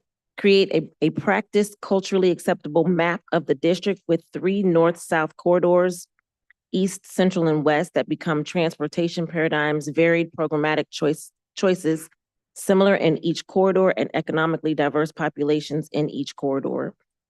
Administration will redraw the elementary lines, school lines on the west corridor substantially in alignment with city and community council recognized neighborhood lines, and if necessary for numbers and/or economic diversity, add contiguous neighborhood lines. The administration needs to reevaluate current enrollment and check and inventory how many students are currently enrolled in schools by special or personal arrangements. Northeast cluster of schools, which includes PRM, Silverton, Woodford, and John P. Parker, would allow families in the PRM attendance boundaries to attend the other schools in that cluster if they do not want a Montessori education. I will remind you that was a community suggestion for over a year ago. Recommendation 2, action steps: elimination of Padea magnets at Roberts, Schroeder, Silverton, and Woodford. That was from the Mitchell and Wright tenure. Elimination of college prep magnets and partial magnets at John P. Parker, Covedale, and Mount Washington. Again, the Mitchell and Wright tenures. East and West Montessori divisions would be enforced. Again, Mitchell and Wright tenures. PRM and Walnut Hills High School and Hyde Park physical additions completed by the 24-25 school year, which was started with the Mitchell tenure. So Therefore, it be it resolved that the administration is directed to complete these action steps. And the further action steps will be implemented as a result of additional board discussion and direction. These, again, I'm going to remind you, have been agreed upon by administration per the sheet and the discussion at the board meetings. Is there a second? Second. Thank you, Mr. Morosky. Discussion, I would just add real quickly, there's basically three categories on this rather large chart. Again, thank the administration for this. And that is the support, but also then needs discussion. And then the not applicable part tends to be the schools that did not require any particular rearrangement. I think those are the three major categories, with some description of as something's an idea, something needs to be kind of evaluated, and there's good notes of each. So that would be next, and our next effort ad hoc wise for the board would be to go through those that need discussion, if that's where we are. Other discussion, Mr. Morosky? Yeah, just real quick. I just want to say thanks to the remaining members of ad hoc and Ms. Jones in her absence. This is an insane amount of work. And as everyone who's here knows, I was pretty bullish about creating some kind of committee to look at this. And I think it's insane this got done in 2 years, to be honest. So I also really appreciate the resolution tonight to implement some of this. My question is with the Woodford piece, I saw that this allows for middle school. This doesn't turn anything into a Woodford, for example, in the middle school. This would just strip the magnet piece. They'd still have their programmings for the children hard of hearing, et cetera, right? It just, we would agree that yes, we'll look at a system for middle schools. Okay. But they've not, and nothing's been determined. Correct. As to where it would be. I think the basic concept is that there might be some in the middle quarter and some on the right or in the left or west or east. The problematic one is the west side. Yeah. And then for the east, where there was two schools within a neighborhood like you have in College Hill or Avondale, it's Madisonville, but the Madisonville and the success of J.P. Parker has now kind of made us review what would be happening on the east. But it's, commitment to middle schools, but no Not doing any of effort that. yet to Okay. decide which ones they would be. I think primarily this just gives the administration the charging orders that they need to kind of get some of the data back to us that we're asking for. So yes. Questions, more comments? Mr. Lindy? Thanks, President Bolton. I think my question's for the superintendent and the treasurer about, I'm trying to track all the different versions of this conversation that we've had. And I was able to follow some of January 27th and some I wasn't because I was home with COVID. So it was on in the background, but I would be lying if I said I followed every detail perfectly. I have up the comprehensive spreadsheet that has the ad hoc recommendations, the categories, the administrative responses. Is this here that's in this resolution something that is supported by the administration? This actually, I'm sorry. No, My question was for superintendent. Okay, yeah, it appears when I saw the resolution that the items where we took and recategorized them, we took every recommendation that was given to us that was given in the ad hoc recommendations and categorized them just for our own organization around thinking about how we would do those things. And so what the resolution appears to do is take the things that we said we supported, call them out from the overall ad hoc recommendations, the 1 through 5 that the board initially supported, for us to then begin to move forward with them. What I don't have clarity around right now is the concept around how that information comes back, because I'm hopeful that this is in partnership with the and I believe that it is, but that this is in partnership with the engagement piece that we said that we would then do after the recommendations have been given to us. So it is possible that other things that are here that have been given as recommendations come up as a part of that process, so that it's just not confined to those 3 or 4 things, or we're going to be asked for data back before we can go through the engagement process that we shared with the board. what she said. Thank you, Superintendent. Thank you, President Bolden. And so just to clarify, you all shared, I thought, a really thoughtful timeline for what engagement would look like over the next chunk of time. And so I think that to check that I'm following this correctly, everything that is in this resolution is consistent with support from the administration and also is in alignment with that work plan that you had shared, it was a meeting or two ago. So are you asking, you're directing that back to the superintendent, or are you asking me as the person who submitted the resolution? I was asking the superintendent, but I'm interested in both. So I think that to answer your question, and I hope I'm succinct, that everything in this resolution, again, is what the superintendent shared. It has been extracted from where the administration said that they supported.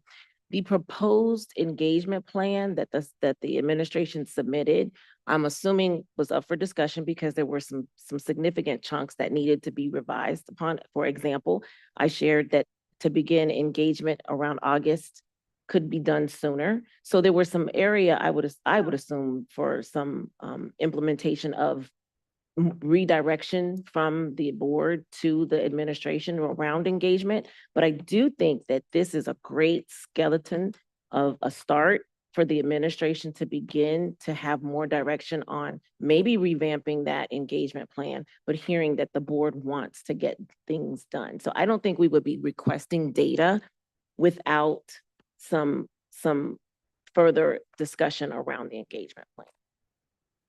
Does that help answer your question? I'm still listening. I'm thinking about it. Okay. Superintendent? The engagement plan that we submitted, I think at the last meeting, I think is also attached to board docs for tonight. And so I don't know if that's for discussion for that tonight, or if that is for us to bring it back at another time.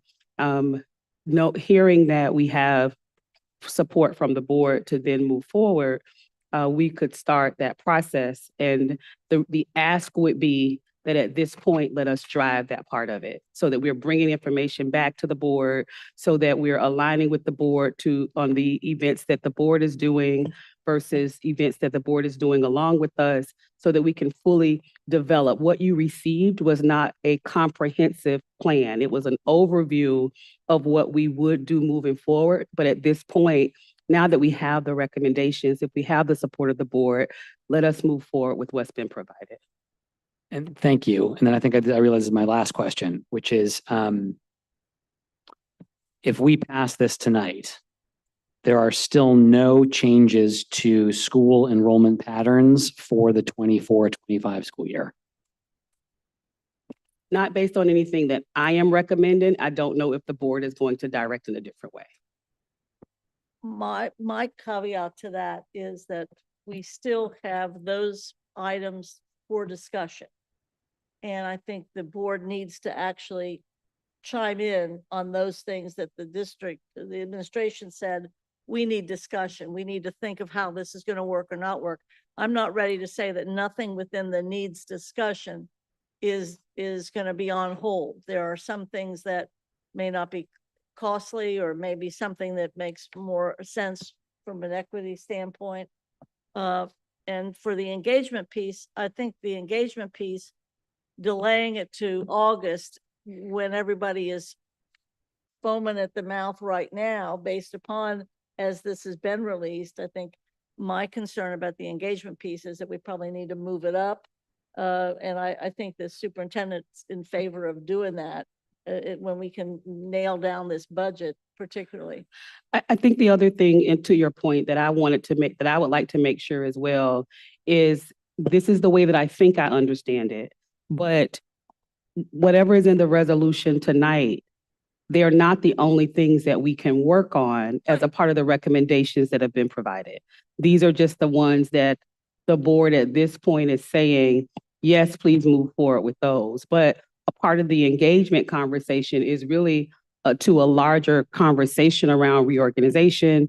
It's around identifying locations and all of those things. So I see that as a simultaneous conversation. I just want to make sure that that's in alignment with what I'm hearing right now. And I at least look forward to the board having an opportunity to discuss that with the administration, with the community. And so I think we're all saying the same thing, kind of, or at least closely, I think. So, Dr. I Moss? just want to add that to your point, and to hopefully answer Board Member Lindy's, the engagement piece is not solely around just the administration doing that.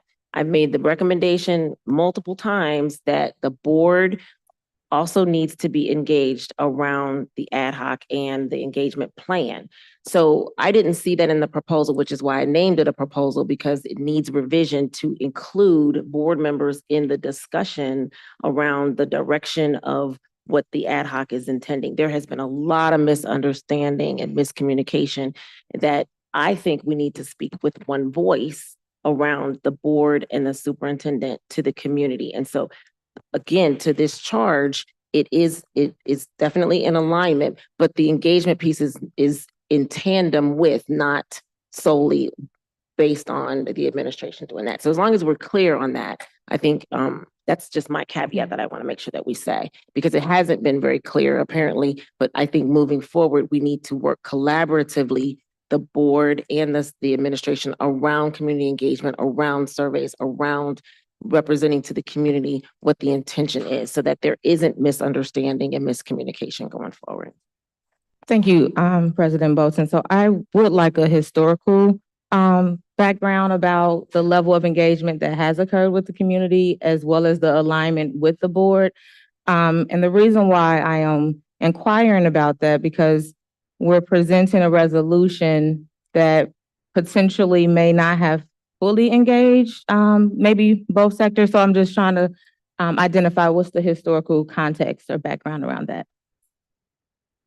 I'm going to answer this, and it's 18 months of public testimony and hearing, first and foremost, as well as several years that Mr. Morosky can remember, when indeed we were engaged in the Student Achievement Committee, and also us looking at the financial, the, how shall I say it, sustainability of whether it's transportation or whether it's facilities usage, the big problems that we had to address. So that goes back any number of years. And then the other thing I would suggest is that, no, we have not gone beyond, I would say, 20, 21 or so schools individually, where that kind of deep engagement has been able to occur.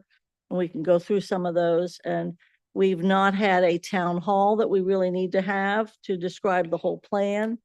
But the activity has been quite extensive and over a period of several years.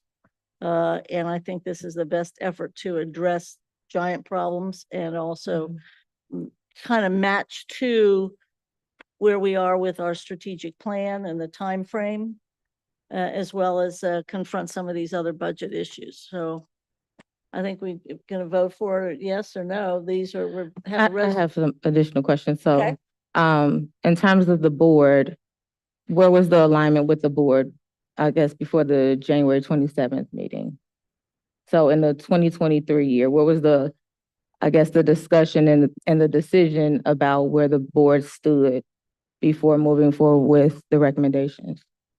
The administration presented their summary of the ad hoc recommendations via this chart, was presented January 27th, dividing it up into three categories: one where they supported, and one where there needed to be discussion, and the discussion was board administration, possibly community discussion as well, and then the ones where there was nothing to be changed. So can I also add, President Bolton, the board was never allowed to hear. I'm not going to revisit No, that she asked a whole question situation. about the previous engagement of the board, and they didn't hear for 18 months. They did not hear anything from the ad hoc until Well, they January. heard, that's, we're not No, going to get into it. that We're answers your gonna move question. on. So if there has not been, I guess, a presentation to the board for full discussion and alignment, how are we here? This is how we're here. Okay. We are here via the ad hoc reporting on a monthly basis the same way every other public board committee reports via minutes presented. So Mhm. it had that for those 18 months. And that's how we all present. So full engagement, full interest from the board, never a full giant presentation except 2 times, rightfully so, towards the end of what we were doing. And the ad hoc lasted a good 4, 5, 6 more months than we hoped that it would, because the job got so big. And indeed, because through the leadership of Dr. Moffett, we not only sat as a committee talking to ourselves, but and we didn't do just hearing the public, but with people that were participating from the community, participated almost as full committee members, and Every the month. administration sat there as well with some good ideas. So I feel confident that this is a hard, good work from the committee, and ready to, I was thrilled that the administration has as much support for everything that they listed as supporting. Vice President, and then we'll go to Mr. Lindy. Just wanted to make sure that I understood, Board Member Mapp, your question. Are you asking what was done prior to this being brought to the board? Because if that is what you're asking, they did this for 18 months. It was a committee. They presented. No, that's not my question. Hold on, let me finish. They presented. They also then asked for input. There was a presentation to the board prior to you coming. There were, I guess, lots of things done. Administration was also included. In terms of coming up with this particular document, if I'm hearing correctly, administration, are you saying that you did agree with what was presented within this resolution in order for us to move forward to find out what the next steps are? As long as I have clarity that one, this Yes. is not all, Mhm. that two, administratively, now that the ad hoc committee has given us the recommendations, Good. that we are given an opportunity to respond to those recommendations. And that number three, so that we can, to Board Member Moffitt's point, everybody get on the same page. The items that are items that need additional discussion, that we get the additional clarity around those things so that we're able to provide recommendation and move forward. What I am concerned about is that the board is going to be doing one thing in terms of ad hoc recommendations, and administration is going to be doing something different. So I just want to make sure that we are Right. all aligned on what that is, and that now that the board through ad hoc has done their work, give administration the opportunity to do their work and respond back to the board with the recommendations that we are then getting through the overall engagement process. Right, thank you. And then Board Member Mapp, you were saying, what was your actual question? So yes, my actual question was really about what the determination was for from the board prior to me coming, to get us to this point of establishing possibly a resolution. Because from my understanding and just viewing the meetings, whether it was through the ad hoc committee, whether it was through the business meetings, was that there was not any clarity, as well as there was not full support from the full board as well as from the community. So I'm just a little concerned moving forward about where we are with the resolution. I'm going to answer that. It was a unanimous decision by the 3-person committee. And so we brought the report unanimously to the board. We summarized 18 months of work by the administration and the committee in a rather 20-some page report, and a significant amount of research done by the administration, including an entire program audit by the administration, school by school by school, and demographics and all sorts of things presented as well by the administration. And that report was then winnowed down into 5 major recommendations. And it is my recollection, we can go back and we can review all the board meetings that we want to, where there was acceptance on the 5 major recommendations. I would say acceptance of the 5 major recommendations, which are captured here.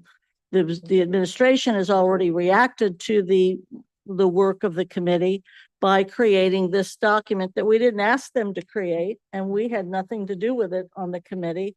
This came from the administration. They broke all of these recommendations down into 3 categories. We are working from the administration's categorization of these recommendations. And it's very simple. There's the ones that they said we support. There's the ones that they said needs discussion. Discussion doesn't mean 3 administrators talking in a, in a room somewhere. It means discussion with the community, to your point, discussion with among the board members. And then the others were the schools that were not necessarily touched in a significant way, except by maybe attendance boundaries. So we're really working from the administration's platform that they gave us. The issue is the nature of the engagement. The engagement's going to be administratively driven. It's going to be board driven, but we have to have the same messaging that's going out. And it's probably not feasible to wait until August to start that, because it's already out there percolating. So I think we can call a question pretty soon. Mr. Morosky. Mr. Lindy, go ahead. I promise I'll be brief. I think if this is aligned to what the committee was recommending and what the administration supports, happy news. That is great. I'm glad that we can move forward. I'm a little confused about why we have to pass it if it's already what we agreed to in the past. But I just wanted to share that from my perspective, I won't be supporting it for 3 reasons. I think this has the board at the fundamentally wrong altitude, way too in the weeds with the kinds of decisions we're making. Second, I don't think this is the priority right now when we still have $16 million to close in our budget. We're asking the administration to climb Mount Everest, and then we're telling them to juggle at the same time. Third, school changes are hugely controversial. We saw that when hundreds of people filled this room in February. And I'm just not sold that this is the most important problem for us to be solving right now. Thank you. That's fine, Mr. Morosky. Thank you, President Bolton. I'll just end with, I'm not want to look for the silver lining, as most of you who know me know, and I'm not proud of that. It's just not how I'm hardwired. But, and I hear what Mr. Lindy's saying, and kind of where I'm coming from, ironically, maybe with my rosy outlook on life, that is, right now in this kind of chaotic time, to me, again, as somebody for the past 6 years, maybe 7, has been talking about something like this, of reimagining where we are, based on a transportation conversation that happened a long time ago. It seems that the best time to do something like reimagining all these things is now, when we're having to rethink everything, in my opinion, anyway. And it's been said a lot tonight, but we got elected to make decisions nobody else wants to make. We didn't get elected for any other reason, so let's not be confused about it. And yes, some of these things are going to be unpopular, and as long as they're not impacting, positive impacts on children, I'm want to support them. And I just wanted to say that as we closed out. Thank you, Mr. Morosky. And we're ready to vote, I believe. Do I have we got a motion and a second? Yes. From Mr. Morosky, about an hour and a half ago, if I recall. I was going to say, But this is good discussion. I appreciate it. Treasurer Wagner, help us out here. Mr. Lindy, No. Ms. Mapp, No. Dr. Moffat, Mr. Morosky, Yes. Vice President Weinberg, Yes. President Bolton. Yes. Thank you. Passes. Let's go ahead. And as we keep the spirit moving, we have some more resolutions to pass that are not included in the consent agenda. And I believe we have Mr. Lindy is up. I will use the restroom later. Let's do this motion. I only said that because you were standing up getting ready to leave. No, I know. So I am going to present a motion adopting a new board policy 7230 on gifts, grants, and bequests as written. Mr. Morosky, would you like, I'm happy to, where you can share some context on. Either. I was going to second. You're a chair. Why don't you go for it? Well, I'll second it and then we can do it. Okay, great. Second. Wonderful. On discussion. Discussion. As I recall our discussion in the policy committee meeting, this was a recommendation from our auditor that we had a lot of districts. It was a recommendation, I think maybe from the state, possibly. I'm looking at Lauren and she's nodding, so I think I'm right. That a good thing for districts to have is a policy like this one. We have historically not had one, so we are adopting this one that's recommended by the administration for the first time. Another editorial. Please. It's also good policy, pun intended, to take advice from people smarter than you, like Ms. Roberts. Excellent. At least that's good practice. That's right. End of discussion. Vote, please. Mr. Lindy, Yes. Ms. Mapp, Yes. Dr. Moffat, Yes. Mr. Morosky, Yes. Vice President Weinberg, Yes. President Bolton. Yes, Mr. Morosky, I understand you have a resolution for board consideration. I do. Another new resolution. My pleasure to introduce and ask for adoption, new board policy 7551, use of district-owned vehicles. I present the resolution as written. Is there a second? Policy committee? Second. Thank you, Little Member Mapp. editorial comment. Again, this is another new one, something that didn't really exist beforehand. We found out that my colleague, Ms. Mapp, who serves on policies, father actually drove a district-owned vehicle, and that's why we had to make this policy. No, I'm just kidding. Correct. That's the first part of the story was correct. But anyway, it's just another one that was recommended that we should probably have something about this. And so you can go look at it online. It's very brief, but happy to see it pass, hopefully. Thank you. And this was brought to our attention. Appreciate it. And that's the end of discussion. Vote, please. Mr. Lindy. Hold up. Ms. Mapp, Yes. Dr. Moffat. Yes. Mr. Morosky, Yes. Vice President Weinberg, Yes. President Bolton. Yes, and the Vice President asked me to suggest as to why those particular resolutions, both from ad hoc and then also these two, were not considered to be part of the consent agenda because they represented new policy, new items, as opposed to more perfunctory, traditional, already covered kind of topics for us. Having said that, let's go to the next, which is a proposed consent agenda has been distributed.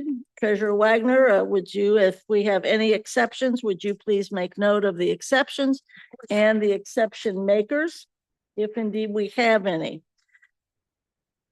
And I'll then say to board members and to the superintendent and treasurer, do you have any exceptions to any of the items on the consent agenda?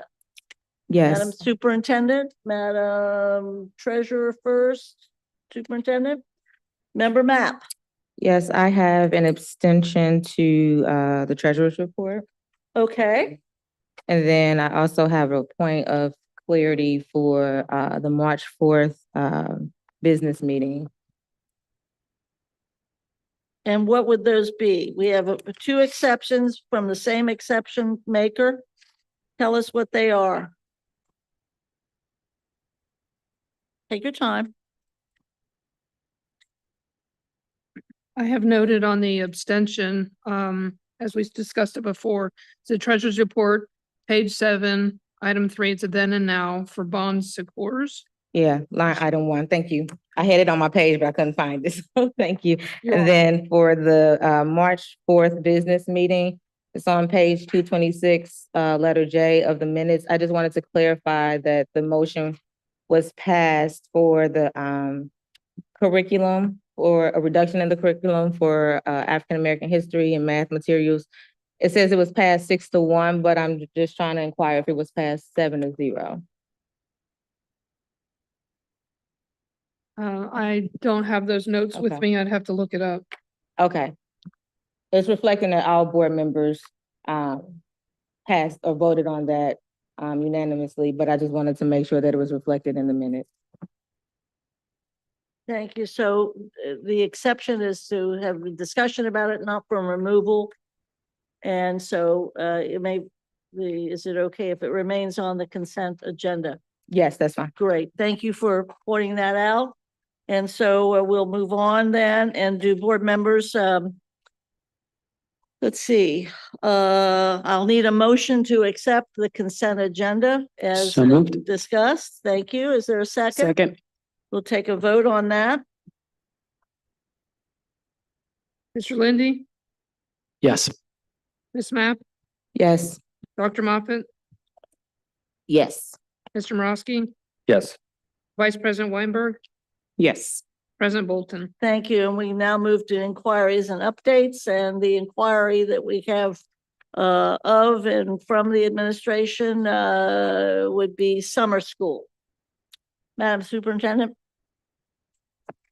So we have begun the preparation for communication around summer school. We've had the conversation with leadership, and we need to make certain that we follow the processes. If there's anything else that we need to do around our collective bargaining units to make sure that we move forward. So where we are now is we are looking to offer summer school, and we will have to do something different for Walnut next year. So I want to just flag that right now. Walnut traditionally has done their own summer school. They allowed students to pay for summer school before we paid for it before. There is an updated policy now that does not allow for students to pay for summer school. So for this year, maintaining the work that they've been doing through their population of students and them taking the 2 coursework, we're going to be able to support that this year. For our other students, for everybody else, we would still have modified, and we can do a presentation at the next board meeting if you would like. But we will have, our focus is 3rd grade. It was 11th and 12th grade. However, after working with the high school principals and also looking at the data for the retention rate for high school, the largest population of students that are retained in high school is at 9th grade. And so therefore, we would open it up for 3rd grade for reading recovery for our students that don't have a promotable score, and then for 9th through 12th grade as well. And the additional acceleration courses that we offer during the summer, we would still offer those courses. We have about 200 students that participate in that. They've done it traditionally to allow them to then take their other specialized coursework during the school year.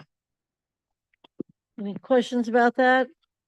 I have a question. Would it be possible to have a brief presentation maybe at the next CAL, but besides doing our goals and guardrails, if there's time, regarding what the outline of summer school? Sure. There's great concern because we said no to like summer scholars, and so the community's been concerned, well, you have no summer school? No, those are 2 different things. Yeah, so the district prior to ESSER had very limited summer school. And we shared that presentation last year around how we got there. So utilizing the ESSER funds the way the district did to expand summer scholars offered additional programming. Still very limited number of students, but it did offer additional programming. So we can update that if it's the next CAL, if that's what we're looking for.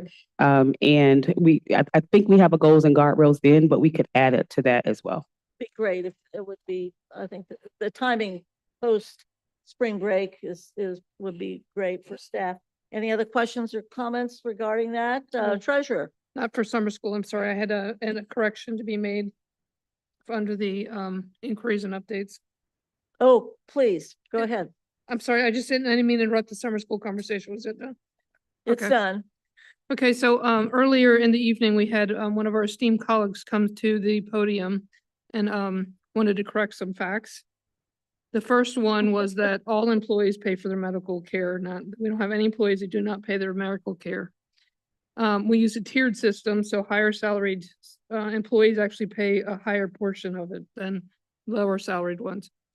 There was also a statement made about transportation where the treasurer reported to the state, I believe he said $31 million. I believe he's referring to the general fund spend and not other funds. The total budget, combined budget is 50 million. But in addition to contracted services, Yellow Bus and Metro, we pay almost $4 million a year in fuel. We have a call center, we have routers, we have, administrators, and then some of the special needs bands, athletics. So I'm in the process. So those are 2 corrections I wanted to fix. But I'm also in the process of developing a presentation around the data, the employment and staff numbers growing over time. Mr. Smith was referring to the statistics in the annual comprehensive financial report. And so I've done an analysis and it's a PowerPoint. I just have to reconcile some numbers. But just a very quick heads up. During that time period, where they were talking about the growth in administration. We've increased 547 teachers and 104 teacher support positions. Those are the reading specialists, math specialists, teacher mentors, for a total of $54 million in today's salaries. We've also increased over that time period 50 counselors, 60 school social workers, and 30 psychs for an additional 12.4 million. But I'm going to do the whole package for the board and the public at the next board meeting. Thank you very much, You're welcome. Treasurer. Appreciate it. And that takes care of that. Any other inquiries, updates? Now we go to board matters, and board matters, we touched on it briefly with the engagement plan. I would think the conversation that's occurred this evening might make us want to review again and then bring this forward to the next post spring break. But who has any reactions or thoughts that they haven't already expressed tonight about the engagement plan that the superintendent presented to us last time? Well, yes, ma'am. I just think the one piece that I would like to add is hopefully that we can start earlier rather than later. So I know that superintendent did agree to possibly doing that. And then obviously just making sure that we're all on the same page. So that's all I want to add. Excellent point, and we'll bring this forward for Ms. Davis in April. We'll talk again about the engagement plan. Appreciate the superintendent putting it together and us having an opportunity to react to it. And I know we're all disappointed, but the chair is going to hope that there's a motion to adjourn So moved. after assignments. After assignments. Does anybody have any assignments? Dare you say anything? Any assignments? Seeing none in this busy world, I will entertain a motion. Do I have it, Mr. Lindy? It's already on the table. All right, second. Second. I think it's unanimous. Thank you all. Good meeting, long meeting. And thanks for my 2 Rosetta stones. These will guide me. Whoever did these, thank you very much.